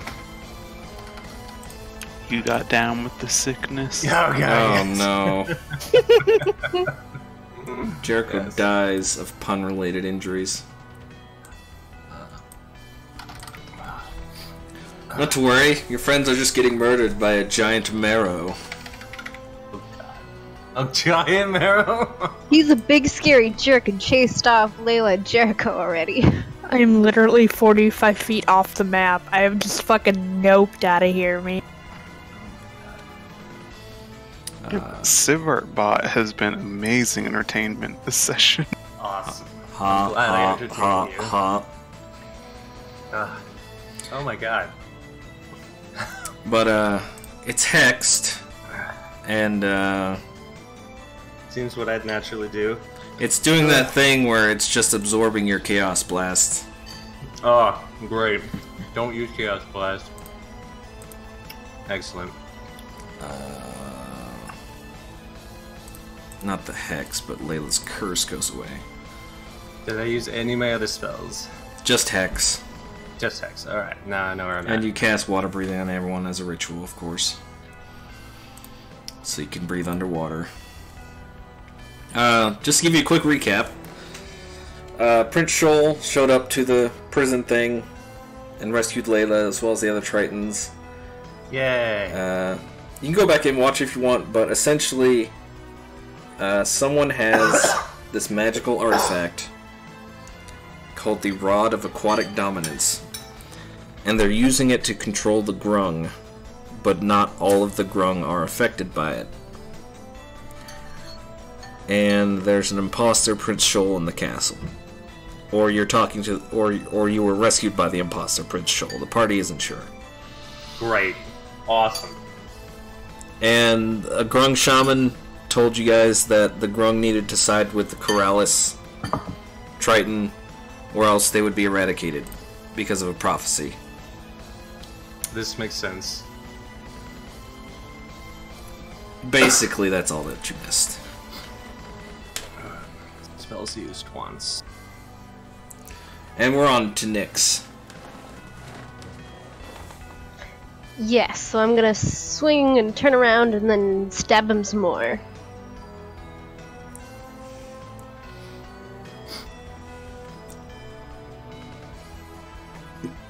.20 will hit. Oh, excuse me.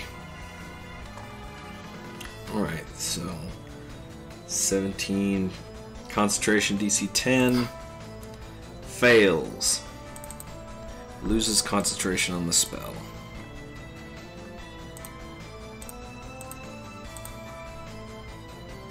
And then I just did my offhand dagger attack, and then that will be the end of my turn. Alright. So the main hand pierces his side. For 17 damage. And he just kind of laughs as you stab him. This is nothing.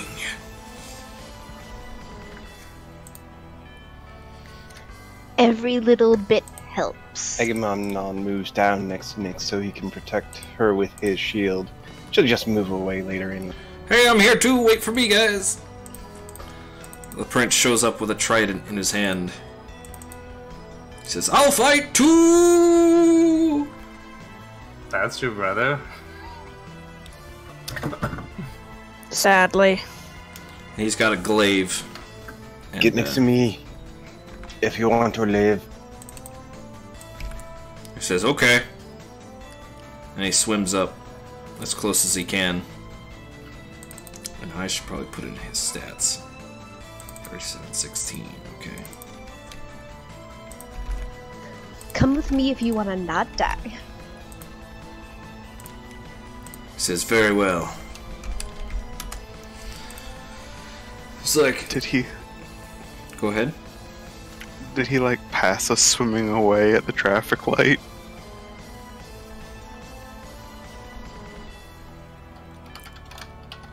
Oh, Oh, okay. I see what you're getting at now. He let's say he came from the north as he was fighting the battle up there. He comes in with his glaive and he says, "I'll help too!" But he misses both with his glaive swipes. He says, "Curse these Merrow!" EDD. Also, these guys are fighting up there, but we don't care about them right now. Okay, Agamemnon, now it's your turn. Sorry about that. Huzzah! I'm going to attack twice. Ooh. Oh noes.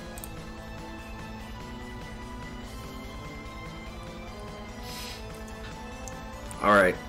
You nearly drop your warhammer. As its weight, it's just weird underwater. Because it doesn't swing as fast, but it feels a bit lighter. But thankfully, you manage to get a good grip on it. Shove your shield into the Merrow's face and get in close and just bash him in the side for 12 bludgeoning damage. And that ends. Hey. Who's birthright? Oh, much better. And Sivart. Yes. Amazing. I will use the vicious of mockeries. Ah. Alright. I didn't do this the first time, but that's my bad. But he does have advantage against magical saving throws. Oh. He was busy transforming when he got mocked the first time, or frostbitten the first time. Well, that might have been before he got infused by MIL's protection. Probably. But he saves, and he says, "Your words are meaningless!" Oh.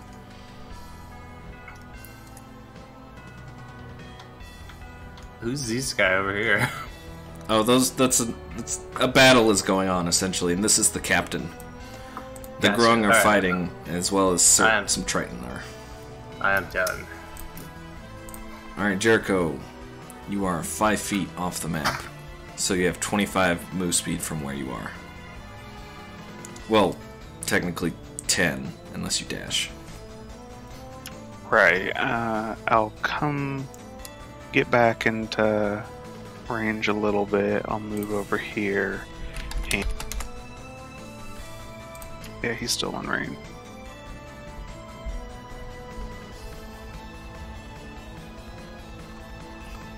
I'll cast a True Strike on him to give myself advantage on my next attack, and I will spend a Bardic Inspiration die on my good friend Nick. Yay! What's the magic word? What's the safe word? Now. No. The safe word is orangutan. I didn't need to know that. I already know too many people's safe words. One of them is. Jeez, take my headphones off for a minute. What did I miss?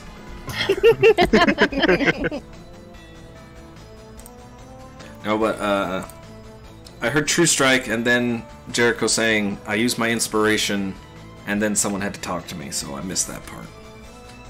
I've been inspired. Okay.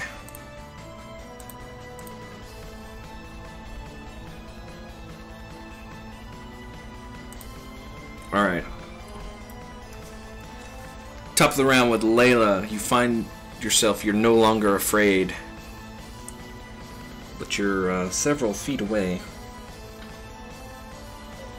Can I move forward to just be 15 feet off them? Yeah. And you could dash if you wanted to get back up. Yeah, you're essentially 45 feet away from the Merrow. Okay, that's not terrible.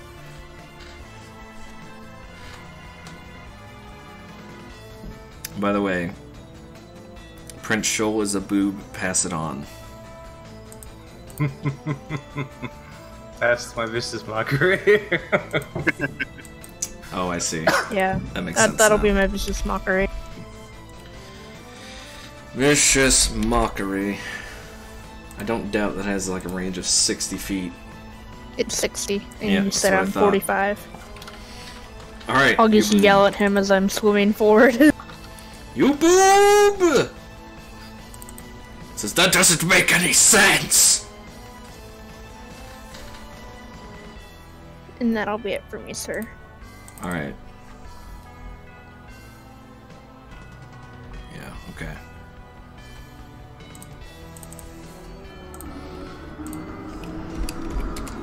Stop regenerating. No, it feels good. No, you. Regeneration feels itchy. What's wrong with...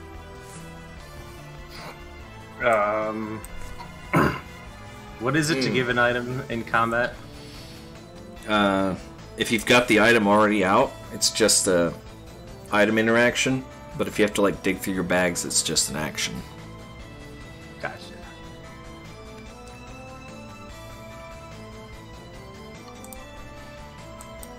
Alright.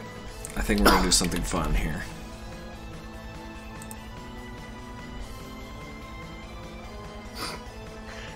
When the DM says fun, that sounds scary.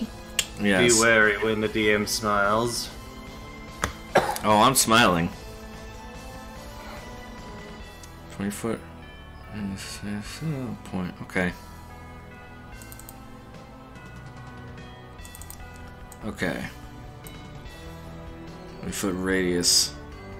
Is there another point? Okay. Let's just create I'm gonna use the baby. Baby. I'm gonna use the baby. Because it's already got an aura set up.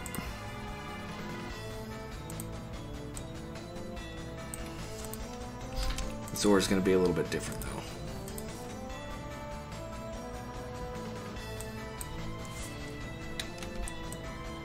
Here we go. It says, "Oh yes, I enjoy having fun." Dang it.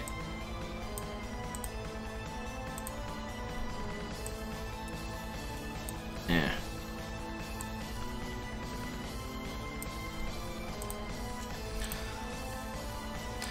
As he waves his free hand in a magical manner, and then basically points it just right in front of him, but down to the ground.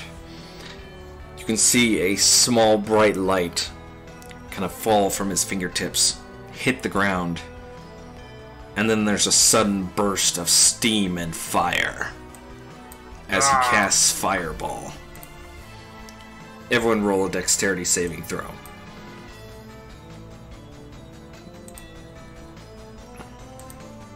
Yes, of course. The DC, I believe, is 14. Let me double check it. DC is 14. Sivert fails. Agamemnon fails. It allows you to make their series. It will take half damage if you succeed on the throw. Okay. So Agamemnon takes half damage. I close Sivart's thing, but I do need Prince Shoal's. He saves. Okay, and this guy gets advantage. Wow! Wow! Prince Soul just matrixes a freaking, what's it called? Fireball underwater. Yeah, it basically just erupts in steam. Alright. Total is 20. Really? 20? Really? That was pretty weak. Yeah. Okay, I have a question. Yes. I have an ability called Rebuke the Violent, and it does damage equal to the damage the individual has done. Is that 20? 1, 2, 3, 4? How much damage would that be if I used? called Rebuke the Violent. There you go. It's a paladin thing. Okay. Yeah. Immediately after an attacker within 30 feet of you deals damage with an attack against a creature other than you, you can use a reaction to force the attacker to make a wisdom saving throw. People say the attacker takes radiant damage equal to the damage it just dealt. Yeah. As it's worded, I think it means to a single creature. So you could use it on anybody that got hit by this fireball. Me. Creature other That than you. hurt. You know, oddly enough, if it hurt itself, you could do it to himself again because of the way that's worded. But Stop hurting yourself. okay, a few things. Nyx saves, and you're underwater. So that's, let's see, you were a swashbuckler. Thieves. Do you have evasion yet, or is that at 6? Uncanny dodge at 5th level. An attacker that you can see hits you with an attack. Use your reaction to It's halve the attack's damage. Mhm.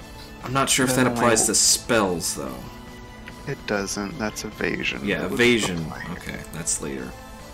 Okay, so Nyx takes it down to 10, and you're underwater, so 5 fire damage. Sivart takes 10 fire damage. What? Cool. Agamemnon takes 10 fire damage. I take 20 because I have to succeed to take none.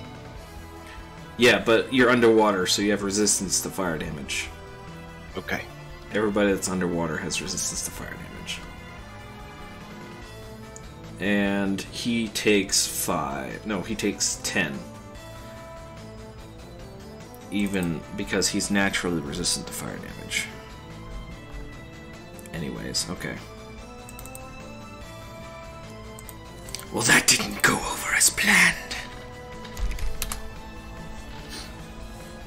Alright, before we continue, we're going to take a quick break. I hate to do it in the middle of combat, but I am needed elsewhere for about 10-15 minutes.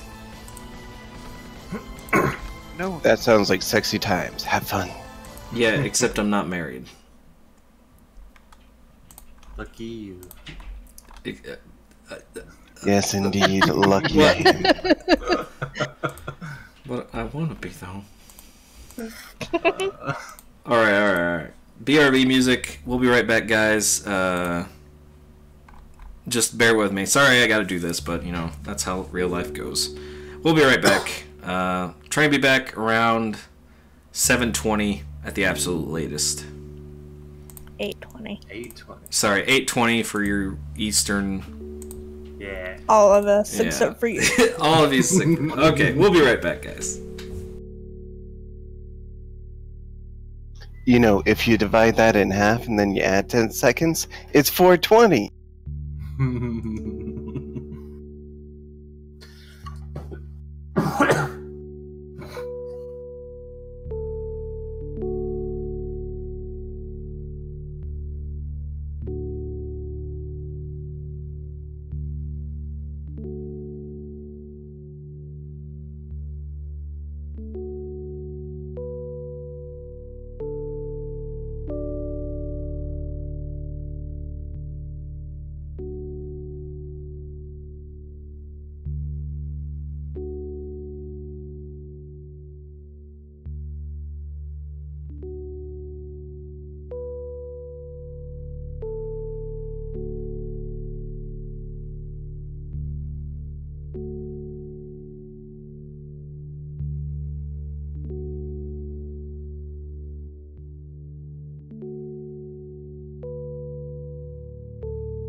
How's everyone else been?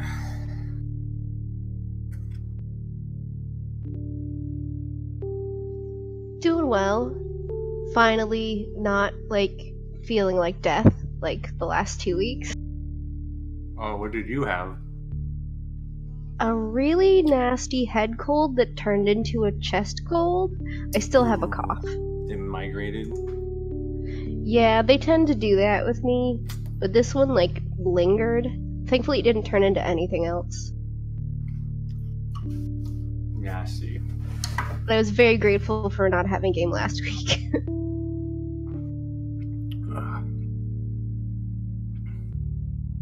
I went over to the doctor today. I was just like, give me the antibiotics. He's like, here you go. Don't die. I'm like, perfect. I'm like, I've got 4 hours before D&D. I'm good. Go to sleep. Wake up. Oh, God.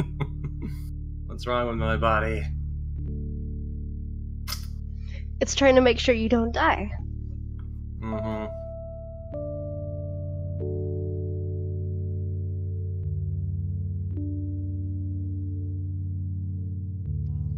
Oh, happy birthday, Rainbow. Thank you. Happy birthday. It's actually not until next Saturday, but we had family eating day today instead. And I said that. Liar! I said that in officer chat, and then Greg just like fucking was like, "It's Rambo's birthday," and I'm like, "No, I just said I had birthday dinner. I never said today was my birthday." Don't spread the lies. I don't really care though, honestly. We'll just have to remember next week. If I celebrate it today, I don't have to share it with my brother, so who's truly winning here? I had a brother that was born near you. I'm a twin, so. So am I. But Oh, ye? me and my sister actually are born on different. Oh yeah, because you were born near midnight, probably. Yep, my sister was born before midnight, and I was born after midnight. And it was the same night for daylight savings, so I could have technically been born after her, but the time could have been before her. If it was just like an hour later. Time is a societal construct, so I think you're fine. Time is not a societal construct. It's what holds space-time together. Like, we Okay, calm down. Well, I don't have a twin, but my brother was born an exact year after me, so I know how that feels. Never get all the birthday presents. And it was near Christmas, so triple threat. That's even worse. Yeah. Mhm. We always got the whole, what you don't get for Christmas, you'll get for your... Oh.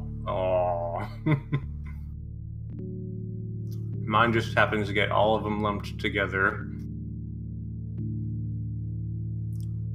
Parents are super broke at that point. They're like, we just want to get it over with. Mm-hmm. Well, February is like tax return season, so even if we don't get stuff on our birthday, we'd have something small whenever she got her tax.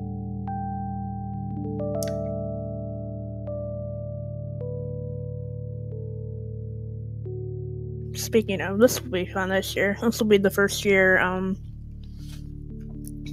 we'll have to file jointly.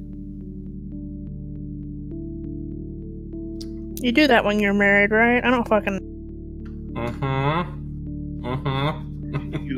You're supposed to. Technically, you don't have to.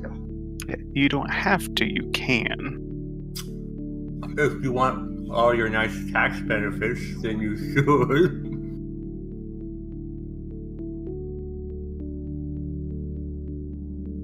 Gonna say, like, why wouldn't... I'm sure there's some arcane reason why.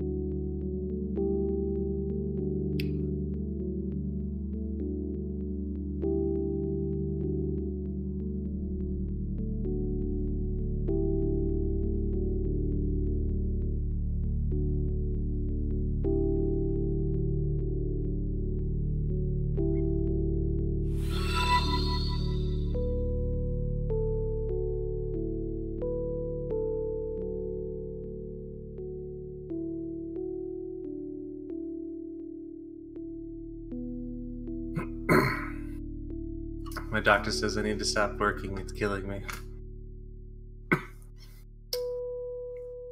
Literal same. Nothing like going to the doctor and him writing on your chart that like, yeah, you've had a relapse of your depression because of your work environment. Thank you, doctor. Mine comes from the form of ulcerative colitis, and my doctor's just like, to your work going? I'm like, it's stressful. I'm literally producing my own audiobook. He's like, yes, I see it's killing you. You should stop that. But doctor, how do I make the money to pay you? Oh, that vicious catch-22.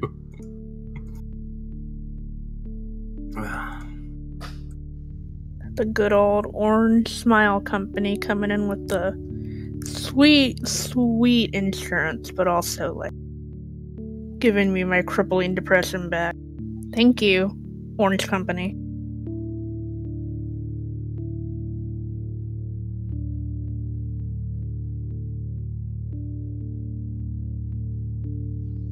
Let's just hope lava doesn't jump on the TV again. We have an older CRT. Cat named Lava?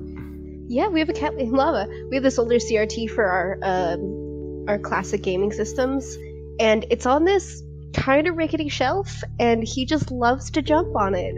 And every time I just want to kill him because I'm afraid that the shelf's gonna fall apart. Nice. Also, I don't want my Super Nintendo that I just got for Christmas to get broken.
Alright, sorry about that, everyone.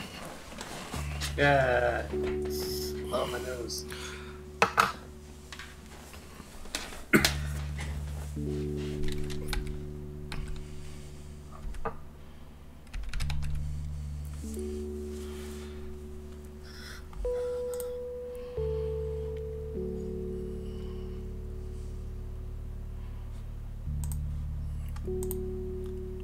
Okay, who all is here? Everyone, I think. I believe so. Alright. Let's get right back into it then. As I get rid of this baby. Don't take that out of context. I think you did need to do the rebuke of I violence. did. Agamemnon wanted to do that. Yes. Alright. Does damage. Make a wisdom saving throw. Okay, what's the DC on it? I don't want to do it if it's only the thing. Oh, okay. That's fine. That would have been hilarious if it wasn't. Haha, you all take 10 damage. Oh yeah, well you take 50. Ah, what happened? Okay, in that case we are moving on to Nyx. Okie dokie.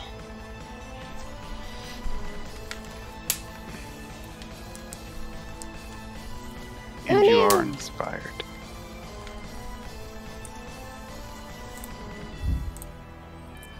Feel free to move away from me so you can get sneak attack. No, she can do it wherever the heck she wants. Because I'm a swashbuckler. Yeah, we were reading it wrong.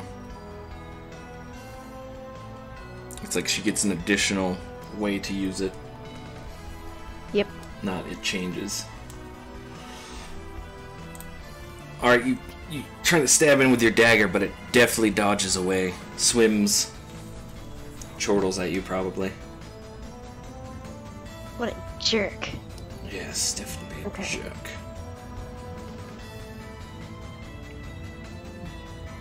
I am going to swim back.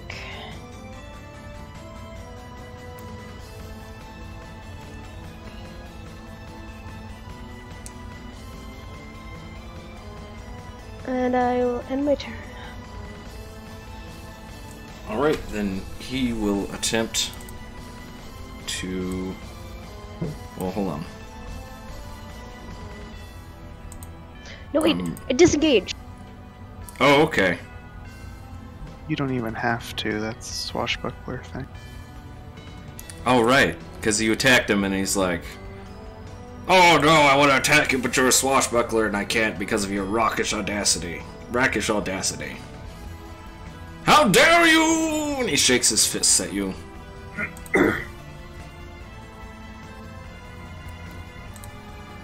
Alright, is that it? Yes. Alright, moving on to the prince. He says, alright, I'm getting close. What did you want to tell me?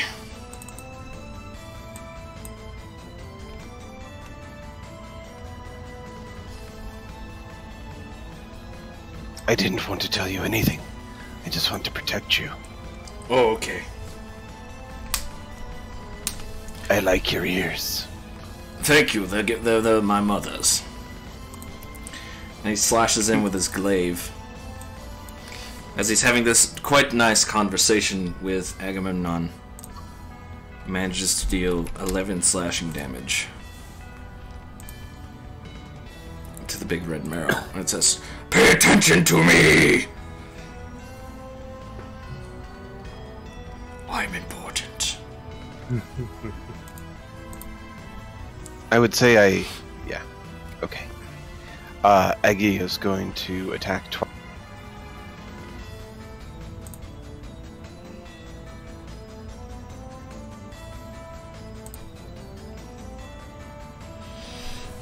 Alright, again with your warhammer, you hit what seems to be muscle. Pure muscle. It feels like heavy armor, but then you connect in a soft spot. and managed to do 12 bludgeoning damage to him. Plus Divine Smite as a second level for an additional 1d8 on top of that. Alright, roll another d8. Is this radiant damage? Yeah, radiant damage, okay. Correct. So plus 11 is 23 total. As radiant fire bursts from your weapon, explodes into his side. He says, "Oh no! Ah! Curse you! And I that will ends kill my turn. you." Sivart. Ah. Oh, my. Control. You can only move 15 unless you dash. You're underwater. 50. I think I can still toss it to him. Control. I want to reach into my bag and get the blowfish poison and toss it to him. Alright, roll a strength check to try and toss it.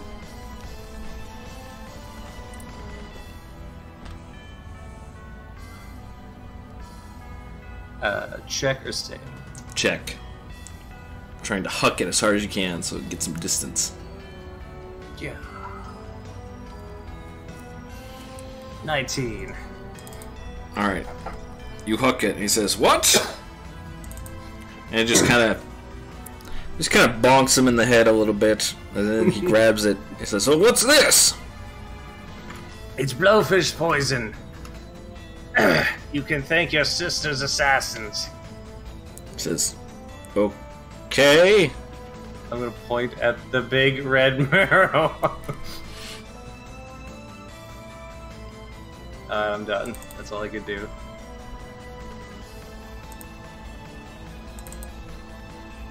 Oh my.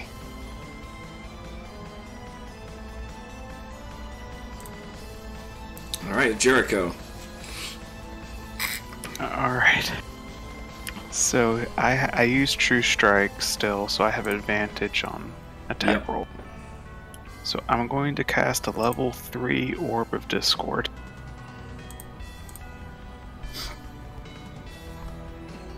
So I think 22 hits.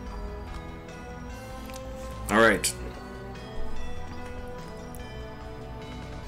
Oh, 1 second.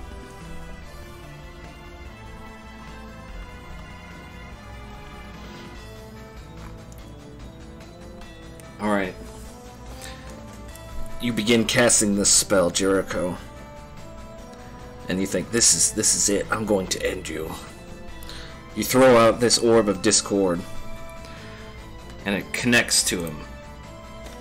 And it explodes in, what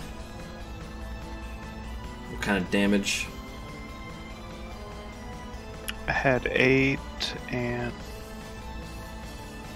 1, 7, 6, 8. So 7 or Let's do- 6. Do Psychic. Alright. Explodes in a wave of psychic screams and horrors. And the big marrow goes, "Ah!"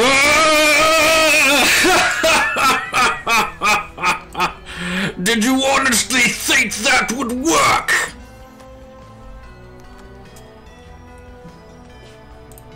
Only slightly? He continues laughing at you as he seems unfazed.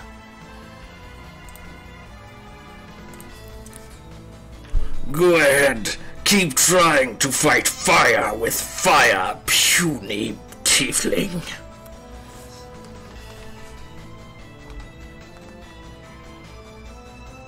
Anything else, Alright. Jericho? Nope. Layla. Can I come completely back onto the map now, please? Yes, you have 15 feet of movement.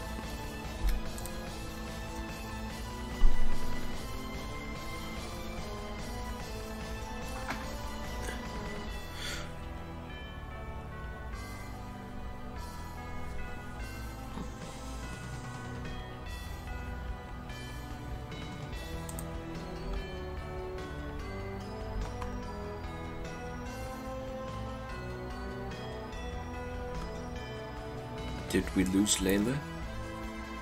No, I'm looking. I'm sorry. Okay. Just making sure.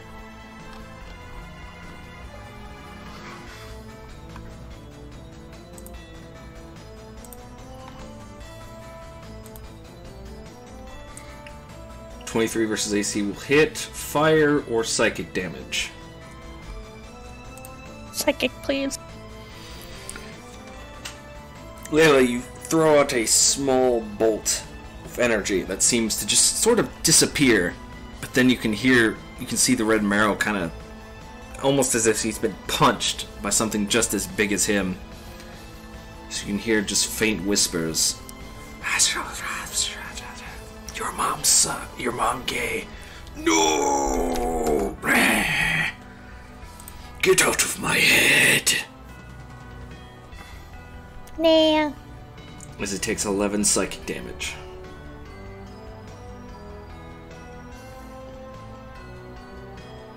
And I think that'll do it for me. Alright.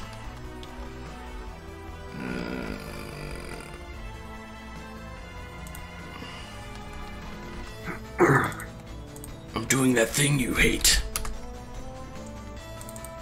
Ooh, look at me go. Doing that thing you hate. And I don't particularly like you. He says, looking at Agamemnon. Okay, so let's see. This first one will be against Agamemnon. 25 for 6 piercing damage. Okay. This one will be against Prince Shoal. At disadvantage. Alright, you impose disadvantage as you block the claw with your shield. And Prince Shoal says, "Thanks, I owe you one!" And then he stabs his huge trident at Prince Shoal. Giggity. Thanks, I owe. Oh! I chose poorly. As he slashes into his leg with the trident. The marrow laughs. You are nothing to me, Prince. A mere twig to be snapped in my hands. Nyx, you're up. Okay, I'm gonna move closer again and do some more stabbing. Stabby stabby. Gotta practice my stabbing. Ha ha!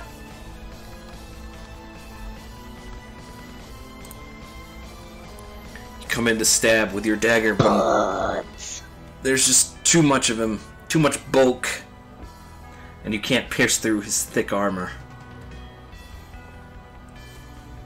What a jerk. End of turn. You can stab again, right?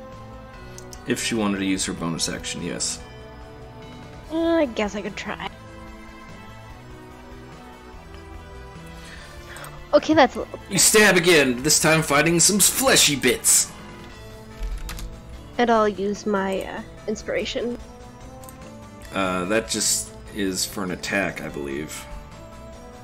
Oh. Yeah, but you do still get sneak attack. Yeah. You can apply it to any one attack on your turn. You kind of wriggle it around in the wound. Okay. Now I'm done. It's a really sad sneak attack roll. Yeah, That's okay. this time it was... Prince Shoal looks at the vial of poison that Sivart gave him and throws it at the big red marrow. Ha! At least he didn't drink it. I know, I was like, I wonder if he's dumb enough to drink it. No. Throws it at him and completely misses. And the big red marrow just kind of bats it away with his tail. A 16 still misses? Yes. Despite that, you guys have been destroying this guy. And then he just kind of turns to Sivart and shrugs, like, I don't know. I'll give him the shrug right back. Aggie. Agamemnon will just attack some more.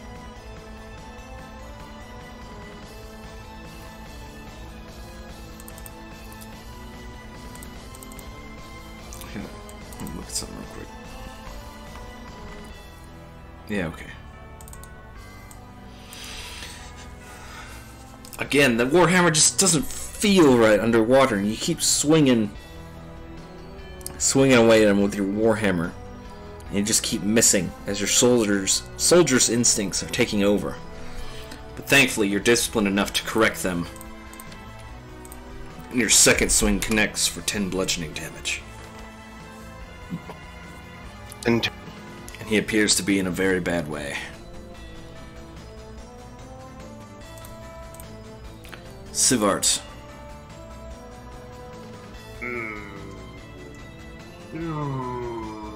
Shield of Faith lasts for a minute. I think it lasts a minute. I'll double check. Shield of Faith. It is concentration, though. Up to 10 minutes. Well, yeah, my except clone- Aggie hasn't gotten hit yet! He took Haha. 6. Yeah, I took fire damage and some other damage. Oh, well then roll concentration save. I'll make 2. I don't think he's... Okay, yeah, Shield of Faith is down. I don't think he's even gotten close to your AC, though. The bite attack, then the claw attack was 12 against you, so that... Now the bite attack hit you. And then we scroll up. Glaive attacks. Regeneration, Bardic Inspiration. I think he cast Fireball before that. Then there's the huge tridents, which a lot of them missed. Yeah, okay. So Shield of Faith is gone. Sorry, Sivart. Go ahead. Alright. Let's give him the lightning tickle.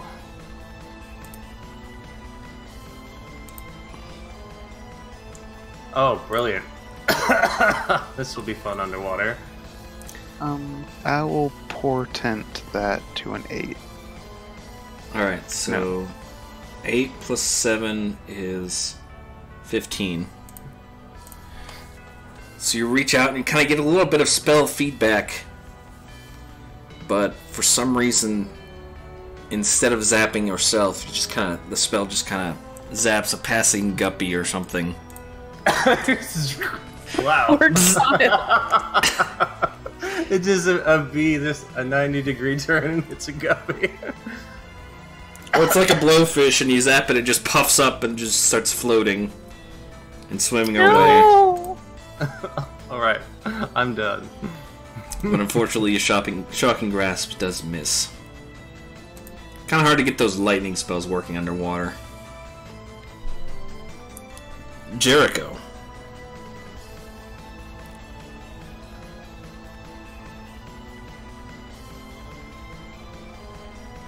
Get a vicious mockery going. Vicious Mockery. It has advantage on spell saving throws. Fails anyways. How do you wish to mock this guy? You can laugh all you want, but your god will fail you. No, he will not fail me. Never. Elise is the one true god. That's not true. She's part of a pantheon. You're part of the Pantheon. No, you. He takes 5 psychic damage and has disadvantage on the next attack roll. Anything else from Jericho? No, sir. Alright. We move on to Layla.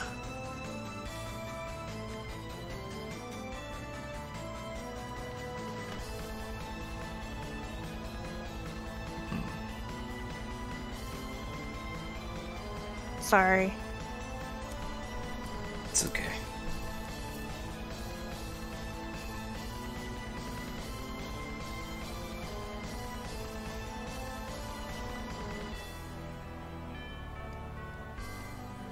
As Layla attempts to fling a chaos bolt. I'm going to say also made of lightning because that's one of the things that she could roll. She's like, look, Sivart, here's how it's done.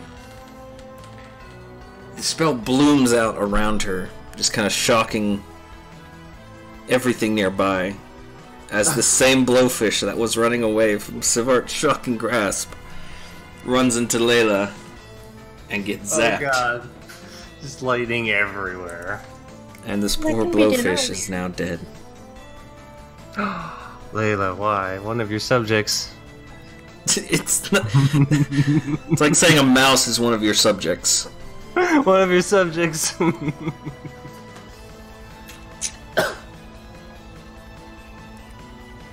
And I would also like to go ahead and inspire Aggie, please. Alright, what is the word of the day? Nom.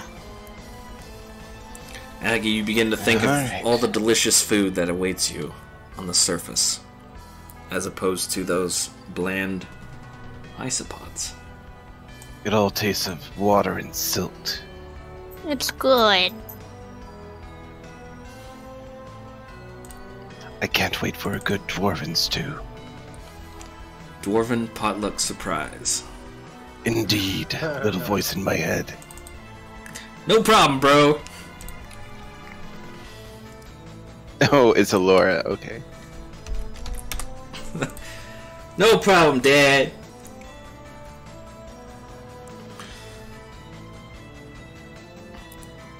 The big red marrow. He says, I think we should all get to know each other a little better.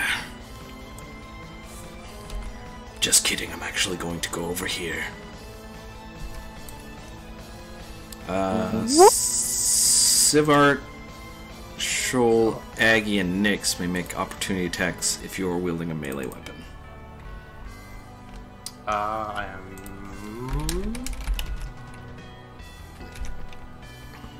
Prince Shoal Not that attacks many hit. and Oh, misses.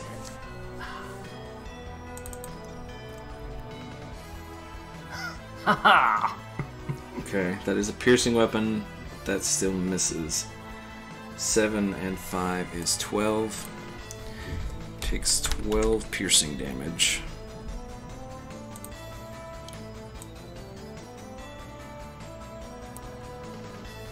You can use sneak attack on your attacks of opportunity as well. Can you? That doesn't sound like a thing you could do. What? Really? She already Yeah. used I don't it know. last turn, so It's once a turn. It's his turn now, so you can use it on his turn as an attack of opportunity. Oh my word, hold on, let's see. Strike She steadily got her once sneak attack. per turn. That you hit with an attack if you have advantage on the attack roll, or you're brackish, blah blah blah. Yeah, you could rules lawyer it like that, but that's very cheap. Yeah, even I Yeah. called that one out. Like, I've never seen a rogue do that. Hilarious as it may be, I'm gonna have to go ahead and say no. I would agree with you. So rules as written, yes. Rules as intended, no. 5, 6.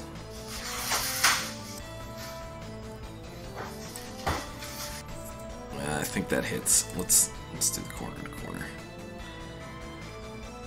Alright, gonna have to get out the template. Or I'm just gonna be like... Eh. Yeah, I was here all along.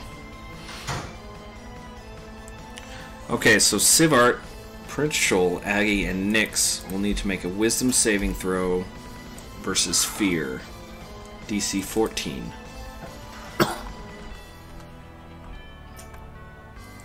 Agamemnon saves, Nyx fails. But Am I will saving? Yes. Wisdom save.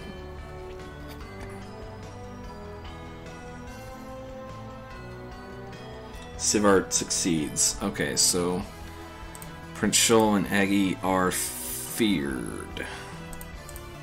Frightened. I guess you would call it.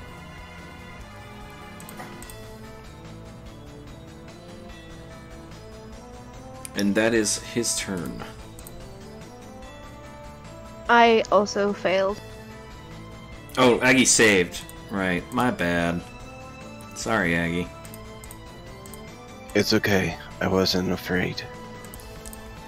You rolled a 24 and I told you failed, you didn't correct me. Because you said I saved the first time through. Yeah. That's my bad. Okay, Nyx, you must move. You must take the dash action and move as far away as you can from him.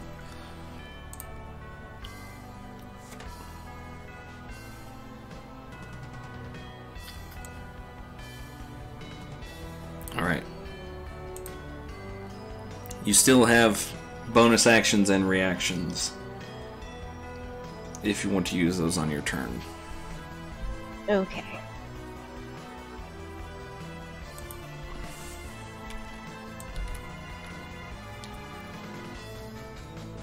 Well, I'm out of here. As he moves 60 feet.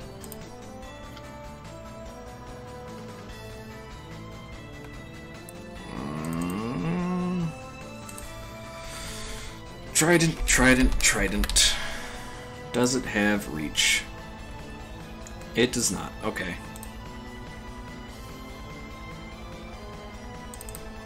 Then we move on to Aggie's turn. Agamemnon is going to slowly plod his way forward towards the big red marrow and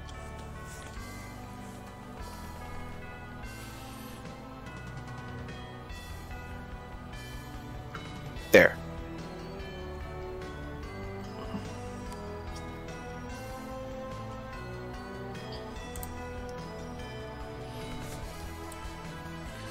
Again, you're kind of feeling a little bit of the fear from when it shouted at you, but it just passes through and you're able to shake it off. But unfortunately, you can't quite get your Warhammer to connect. And you miss. Nothing else. Sivart. Think it's time for more spells. Guiding bolts. Rah! Oh my word.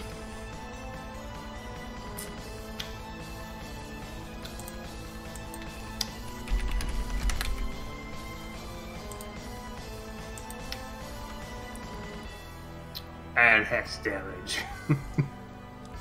Yeah. Okay.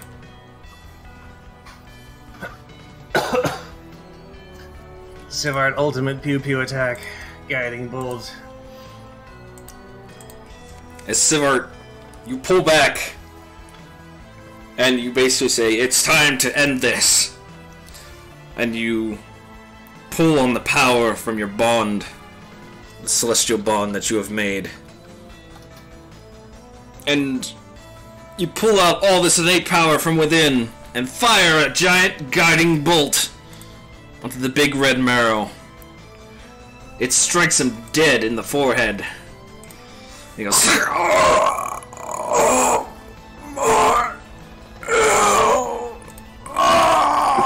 and then the water again begins to steam around him, as it seems he's almost being engulfed in flames. Aggie and Jericho instinctively step back, or swim back, or however you want, to avoid the flash of heat as he is consumed.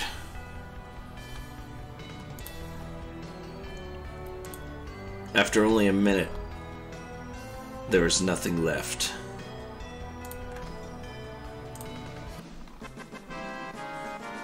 We did it.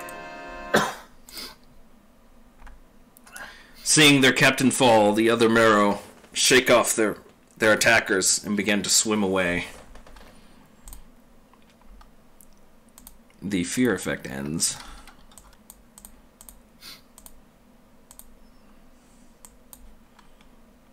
Yeah, there we go.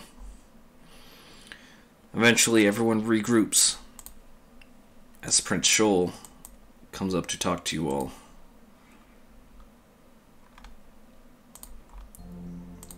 He says, Well, they've discovered this location. We'll have to move out soon. But what was that?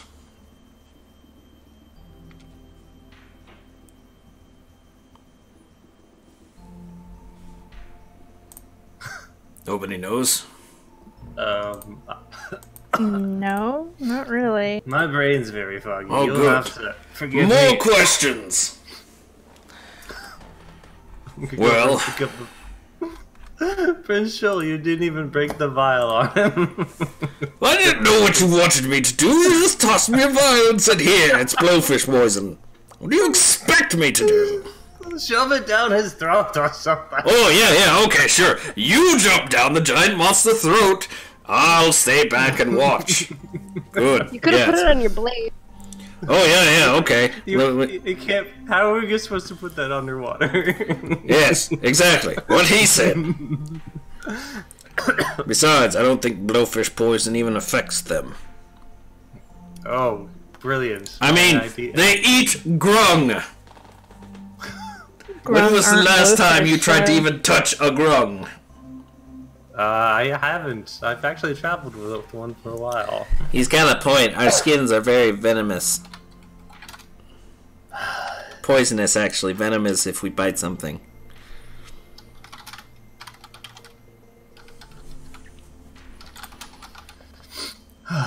Still, it managed to stick it down. That's quite impressive. Prince Shoal, what are you doing here? As I explained to the party, well, you weren't gone. That's okay. Basically, he was kidnapped. And, Prince Shoal was, too? yeah, he was kidnapped 3 weeks ago.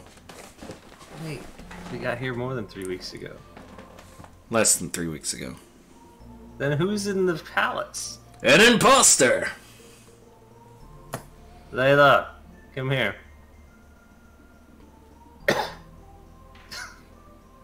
Okay.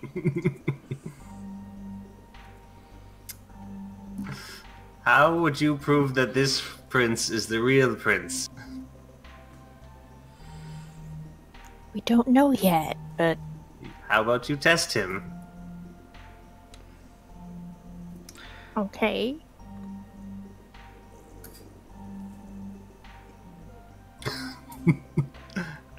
Verbally? Ask him things only your brother would know?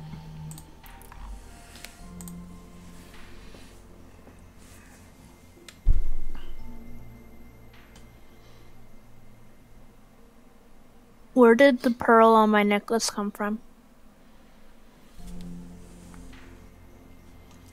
The DM may or may not know that answer. I know, I don't know that answer either. Okay. It's the I trick didn't question. think this character that fell through to like have questions. Appropriate response. Prince Shoal gives you an appropriate response as to where you obtained said pearl necklace. Generic questions get generic responses.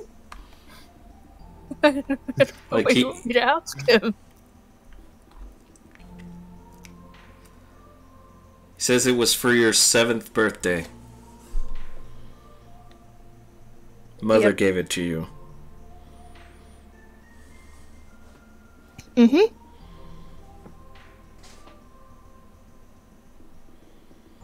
You're in belief, Layla? I mean, he seems enough like him, but Alright, if you're in belief, I'm in belief. Is everyone alright? Nix, how are you? Little hurt, but I think I'll be okay. Agamemnon? I'm okay. Nothing a short rest can't fix. Jericho, I saw you fly very, very far away. Are you Yeah, just got a little spot of fear there. How are you, Layla? I'm alright. Alright. So, someone explain to me where we're currently standing. Are we outside the prison? Under the sea. Under the sea. Basically, he led you about an hour, couple hours swim away to a storage facility of the Grung Resistance. And you're kind of outside there. So where was the shaman? Grung shaman? Someone explain that one to me. I was groggy. My eyes hurt.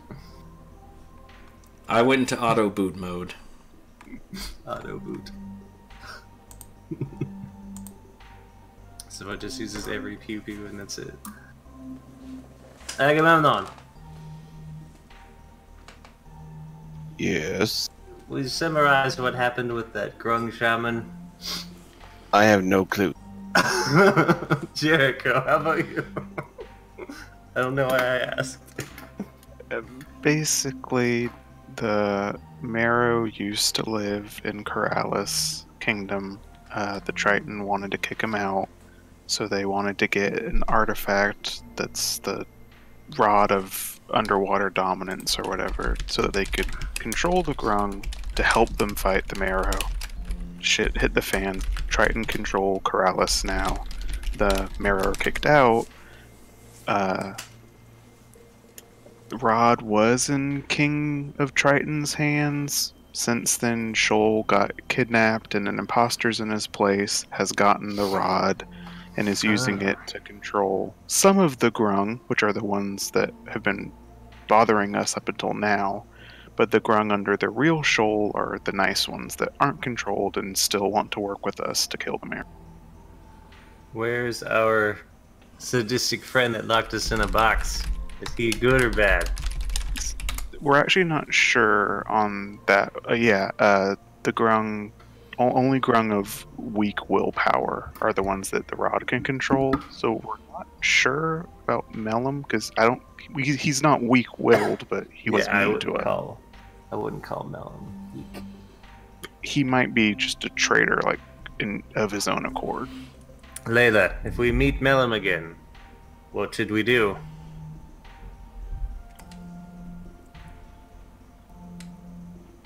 I don't know, really. I think Alright. I would advise we keep our distance no matter what. Despite knowing that he may be under some form of mind control. Caution is in error on this. Prince Shoal. Oh, yes? If we arrive back at the palace, what will happen? What will be the implications of that? Probably arrested. Well, we've got two royals versus the one prince up there. Oh, no, I'm not going back to the castle. why What? would you be arrested? Oh, yeah, sure. Just some vagrant walks up to the castle and says, "Hey, I'm Prince Shoal. By the way, the one you've got in the castle is a fake. Let me through." Prince Shoal, I meant your sister leading the way. We hide your identity until we get face to face with the other Shoal, and then we confront him. Well, I mean, it could work, but you have to take into account the gods are under the imposter's Command, I get command. it. Yes, Well, thank you. But you must do your princely thing and stand up and take command. What do you We think will- I've been doing here with the Grung Resistance? We're good. We know that the fake prince is in control of at least some of the castle. We don't know how much, but our big trump card is that he doesn't know we're on to the gambit. As long as we play dumb, we could use Layla to get in. That's what I was thinking too. Use Layla. We assess, go back to where we were, reveal who you are at the very last moment, put the guards in a bit of confusion, but then again it'll be you and Layla versus the other prince's directive. How That many is a times gambit. have we used Layla for bait? Wait, you used Layla for bait? She eats a lot of bait, it makes sense. Oh, fish bait, yes, it's tasty stuff. I heard they dressed her up as a bird once? That doesn't surprise me. Yeah. Layla, how do you like this plan?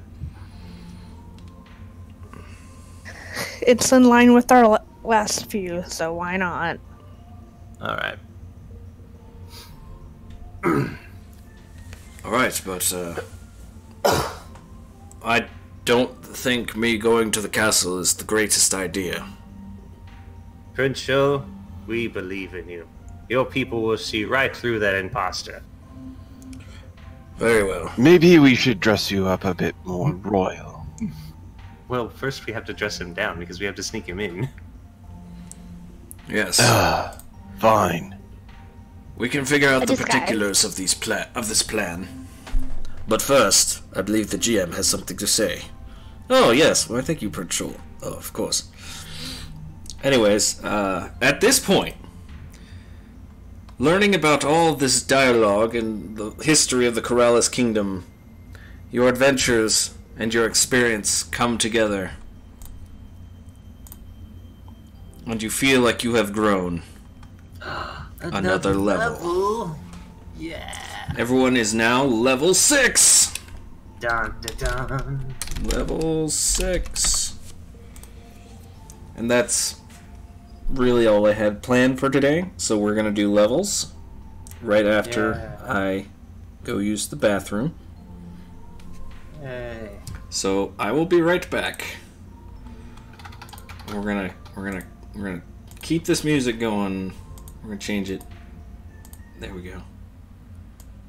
Alright, so I'll be right back. We'll level up and then we'll discuss the plan for infiltrating Corrales Castle.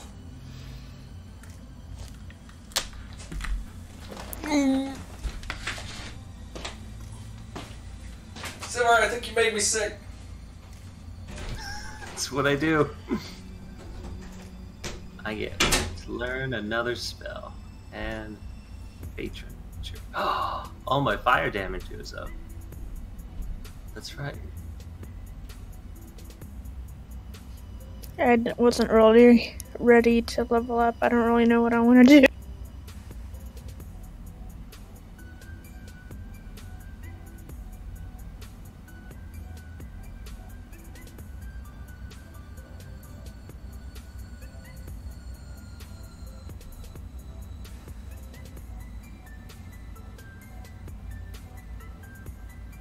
I now have resistance to radiant damage.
So we're level 6 now, right?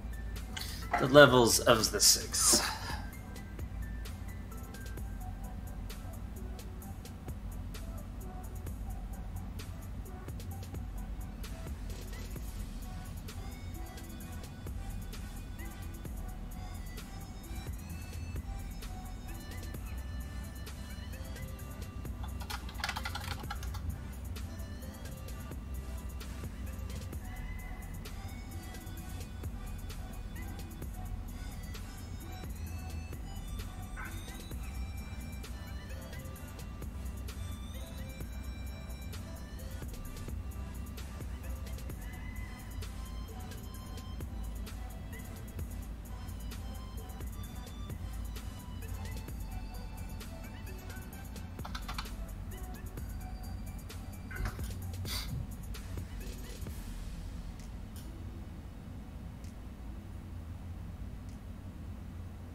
You just left. Hecky. Duzzle, because we thought we were done. Ah, okay. I didn't even notice. I mean, I think we are technically, so.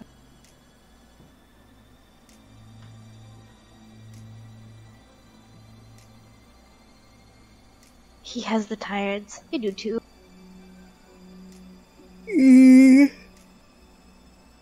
So do I.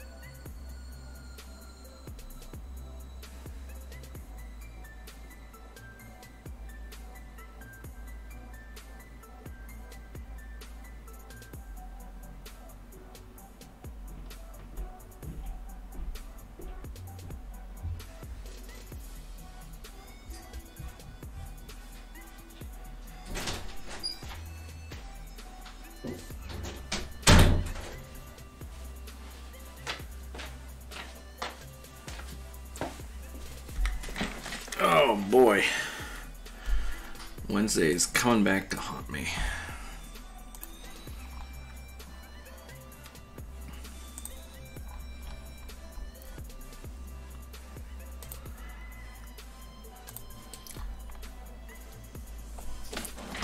Sivart, Radiant Soul. Interesting.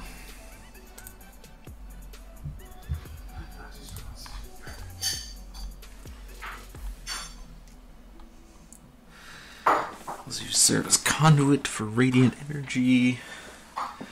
That's radiant fire damage. Add charisma modifier. Do 1 radiant fire damage from that spell against one of its targets. That's cool.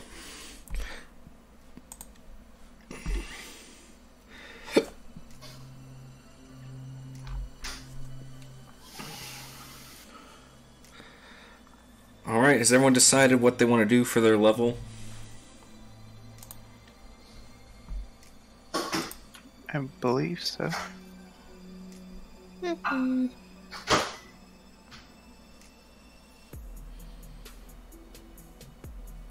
Alright, I'd say let's go down the line, but it sounds like Silver's making something.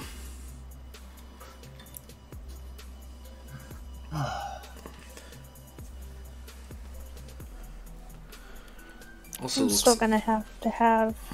Sorry. Go ahead.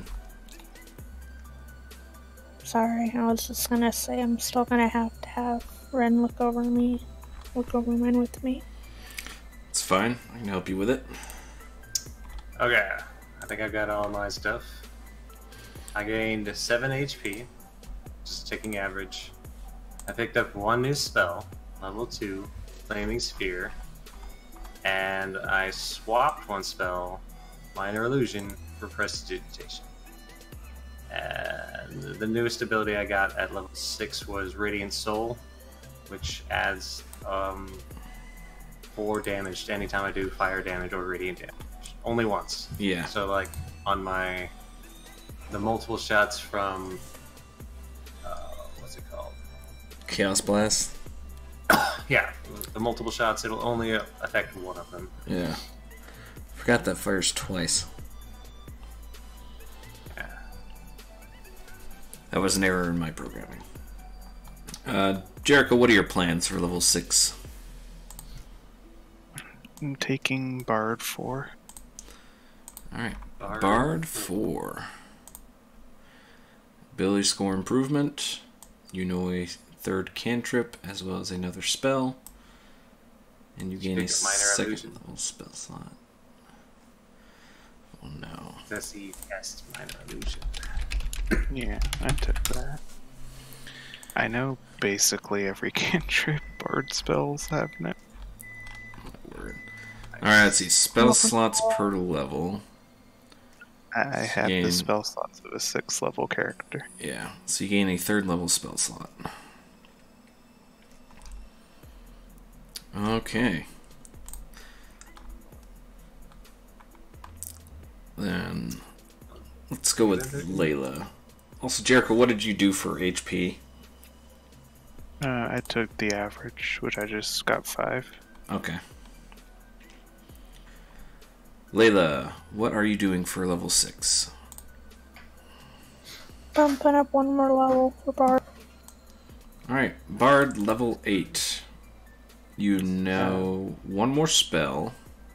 It's Bard 5 for her. Bard 5, yeah. Did I say 8? I said 8. Yeah. Bard. I mean, if you want me to be. What a battle. What an inspiration. You get Bardic Inspiration D8. I guess that's probably where it came from. But you know another Bard spell. And you gain another 3rd level spell slot.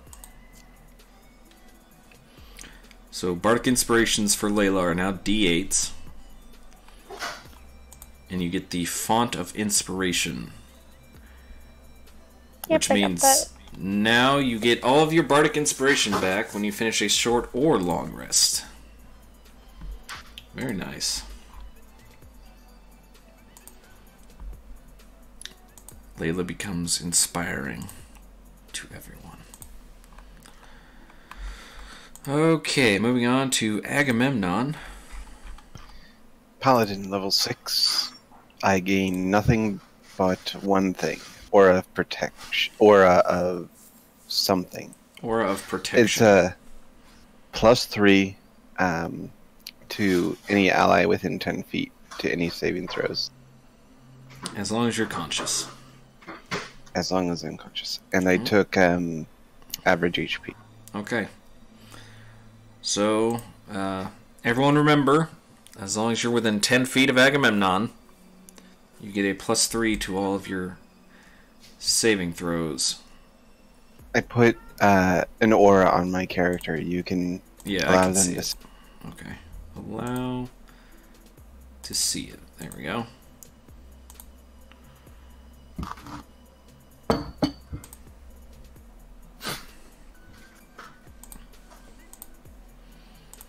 Let's just make that square. Agamemnon's Aura of Protect Boy.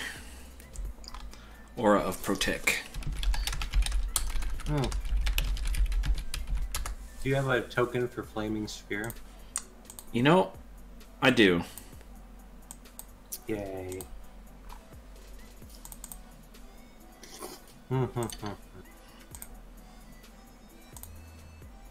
Presents token Flaming Sphere. That's gonna be my new concentration spell. All right. Did No anyone need for hexes. Did anyone else pick up Flaming Sphere? Because I had this for a reason. Not that I can remember. Maybe one of my bad guys used it. Agamemnon? Agamemnon uses Flaming Sphere. Alright. Let's fight. Quick and drag it out. I have to change it to Flaming Sphere. And then you can control it. Okay. So you should be able to move that around. Oh. As you put all the colors on it.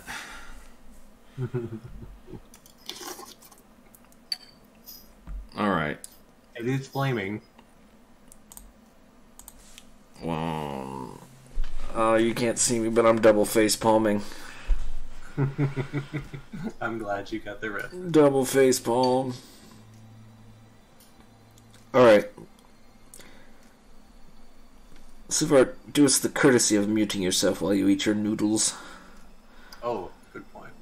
Thank you.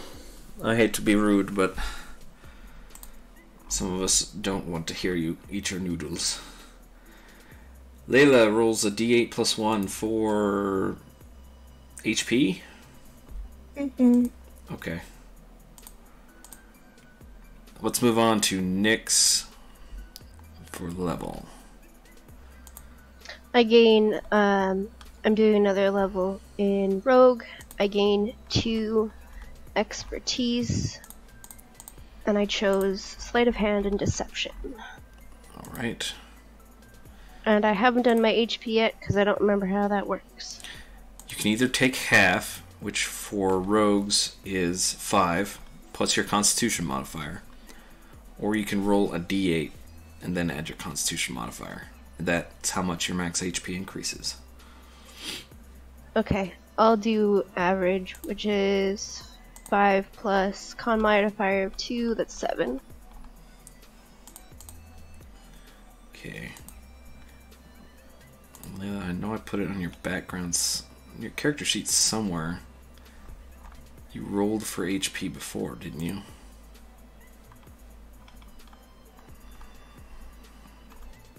She's rolled like, I think, almost every level.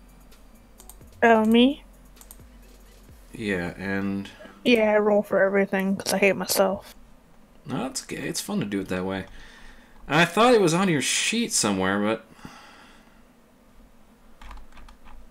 I can't find it. Like all of your rolls.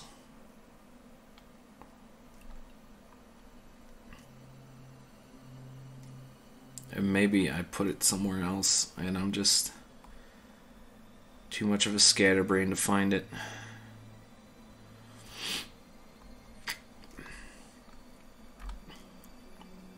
Okay. I'll look later. But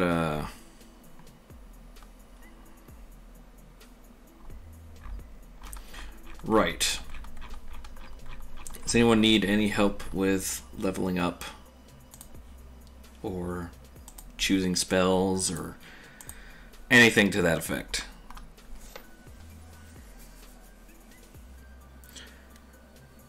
I think everybody's got it. Yep. Sounds like you guys got it pretty locked down. So we can now either discuss the plan to infiltrate the castle, or we can do that next time. Up to you guys, because that fight was supposed to last longer, but you just, it had an 18 AC, and Agamemnon's like, I'm gonna hit it, I'm gonna hit it, I'm gonna hit it, and Nyx is like, I'm gonna hit it too. That's my job. You guys rolled really well for that encounter. And he didn't even get to use half his spells. Was one of them healed? No.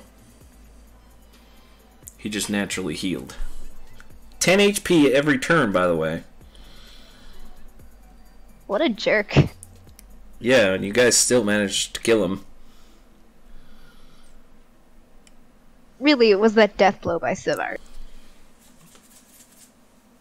Yeah, let's see. I think he was at 13 when Sivart hit him. Just annihilated him.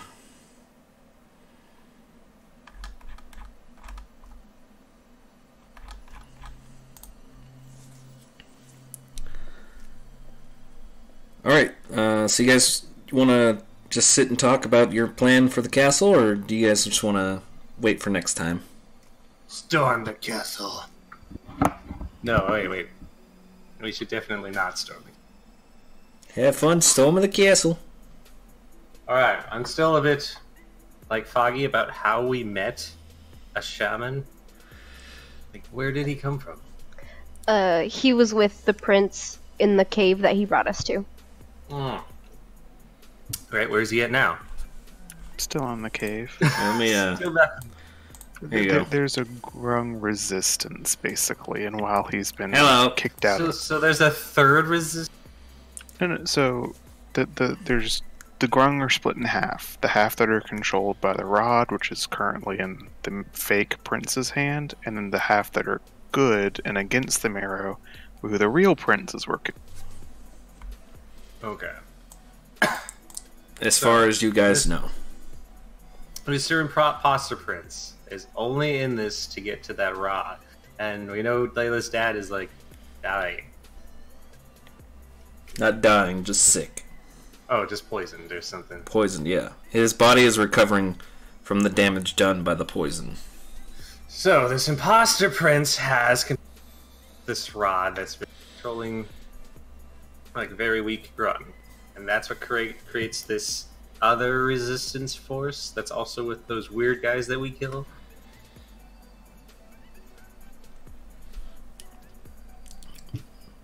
All right, what about those nightmare creature guys? Where are they from? The Marrow. Yeah. They were the original inhabitants of the Corrales Kingdom. And They tried it. Game. They got driven out. Yeah, and being driven out made them much more monstrous, and they hate Tritons for doing that. Understandably so. I would not blame them for what they're doing. I'll kill them for what they're doing, but I won't blame them. So, what has Prince Shoal technically been doing this entire time? The real one.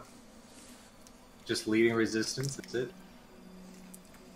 I'm not super clear on what the Grung are resisting, but yeah, like the good Grung and him are, I guess, fighting against the now under control Corrales state.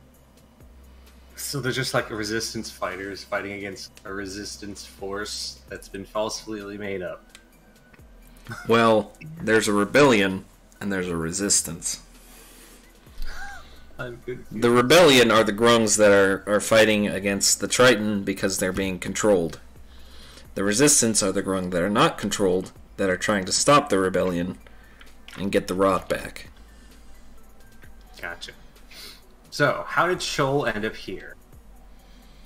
He was, they tried to assassinate him, and his guards died, but he managed to get away because some of the good Grung found. So basically, around the same time that Layla was like targeted, Shoal was, and then they just swapped in a fake Shoal.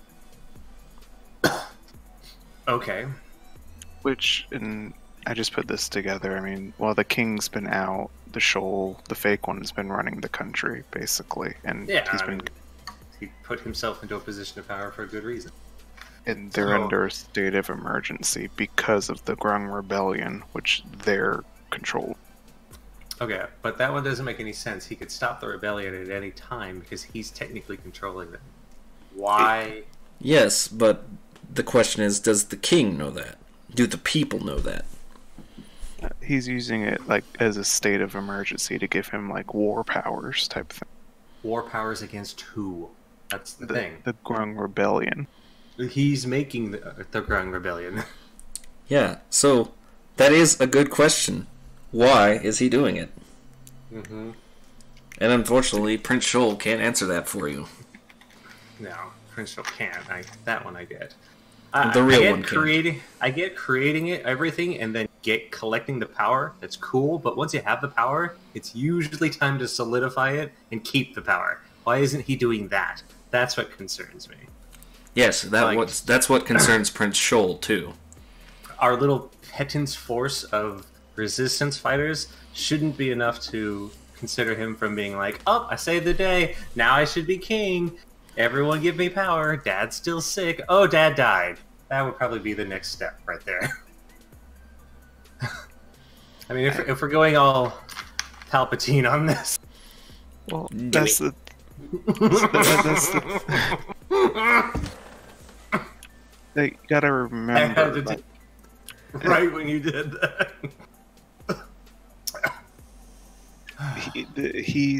We don't know for sure in character, but the fake Shoal is obviously working with the Marrow, and they'd want the Triton Kingdom to collapse. That's what they're doing this.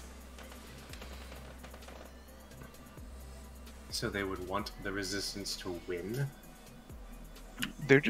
I think they're just torturing the Tritons, essentially. But they already have it at its head. That doesn't make any sense. Just kill the dad and be done with it. Yeah, that's easy. Like, they've been forced out for a generation to live in the Dark Water. Like, they want to torture the Tritons. It's not enough to kill them quick. Oh no, I never see political reasons for torture. Usually it's I want power and I want power now. It's probably a personal reason. Okay. If it's a personal reason, that means there's an individual behind it. Who could this individual be? footnote, I don't know what Ryuken's doing. This is the story as Rainbow wrote it. Rainbow wrote it that the Marrow are monsters. They're not doing it for political reasons. They're evil and trying to torture the tribe. Essentially, yes. And there is reason behind all of it. I just, I can't tell you, or it wouldn't be good storytelling. I know. We're just left on this little tiny cliffhanger of whys, which is good. It'd be like at Harry Potter book 1. They'd just be like, I don't like you, Potter, but I'm a good guy and will probably save your life. Also, I'm going to kill Dumbledore. Sorry about that, but trust me, I'm a good guy. Trust me on this. Oh, and Dumbledore's gay. Okay, so this still makes sense for us going back with Layla. We'll use the surprise. Okay, let's think about what the enemy knows at this point. They know that they caught Layla. Okay, so essentially we are being put into a prison. That would be the last known thing that they know, is that Layla is being imprisoned. What happens when we show up? The guards should be okay with it, because guards aren't sitting there strictly informed to kill us on sight. But Mr. Fake Prince will be like, wait a minute, she's not in a jail. We'll get about as far as up to his face before he actually does something. Yeah.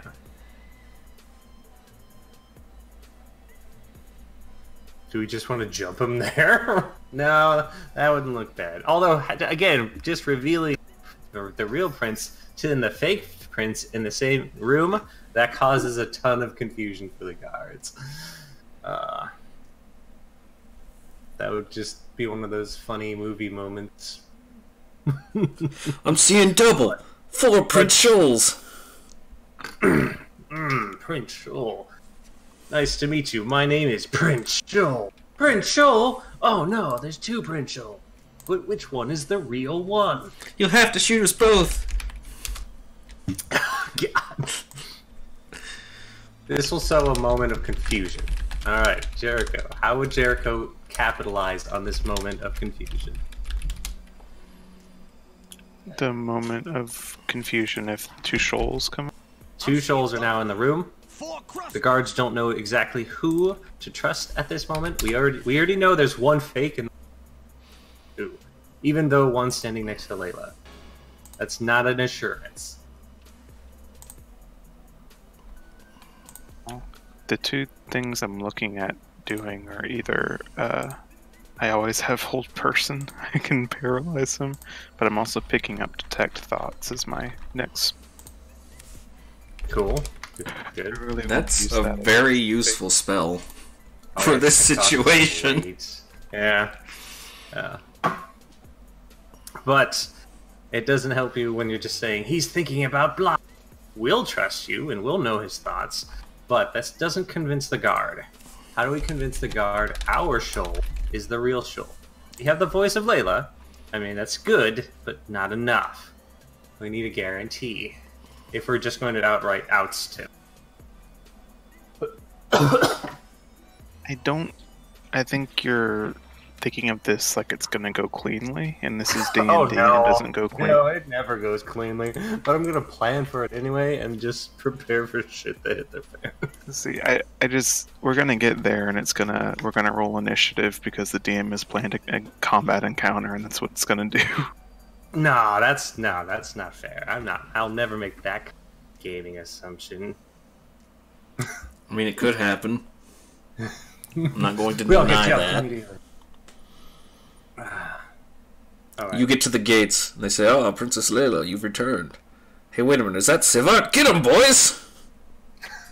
I'm just gonna say. They have an underwater wanted poster. Yeah, as an underwater. No. Alright, well, it sounds like a good enough plan as any. We'll go confront Prince Shoal. We'll have detect thoughts up, so at least we'll be able to tell what he's thinking at the moment. And then we will wing it from there. Just remember, in those situations, usually the first attacker, one the guards all kill. But let's not just try and kill the fake Prince Shoal. We'll have to do the mind game tricks. Oh, this will be fun.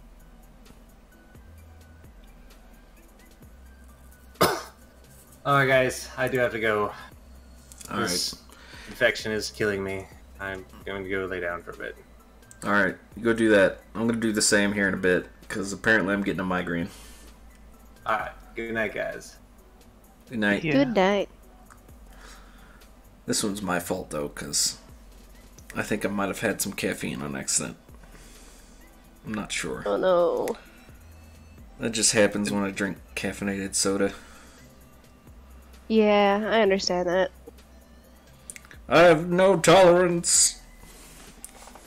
If you guys want to plan out some more, like, feel free to do it, like, either in the text chat or meet together in voice and plan without the DM overhearing it. But Yeah, that might be a good idea. I like this plan. This is a good plan. Trying to think.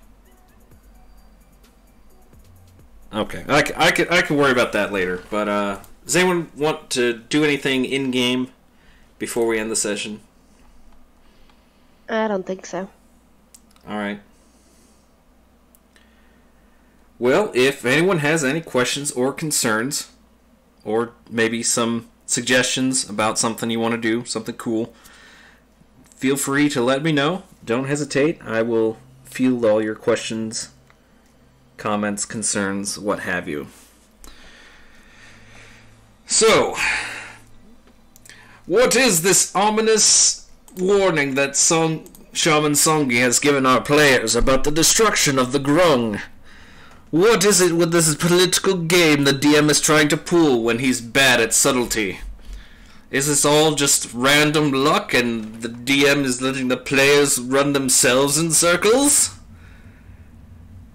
And what about Melim? Is he truly controlled by the staff, or has he betrayed the party of his own free will? Find out next time on Dungeons and Dragons.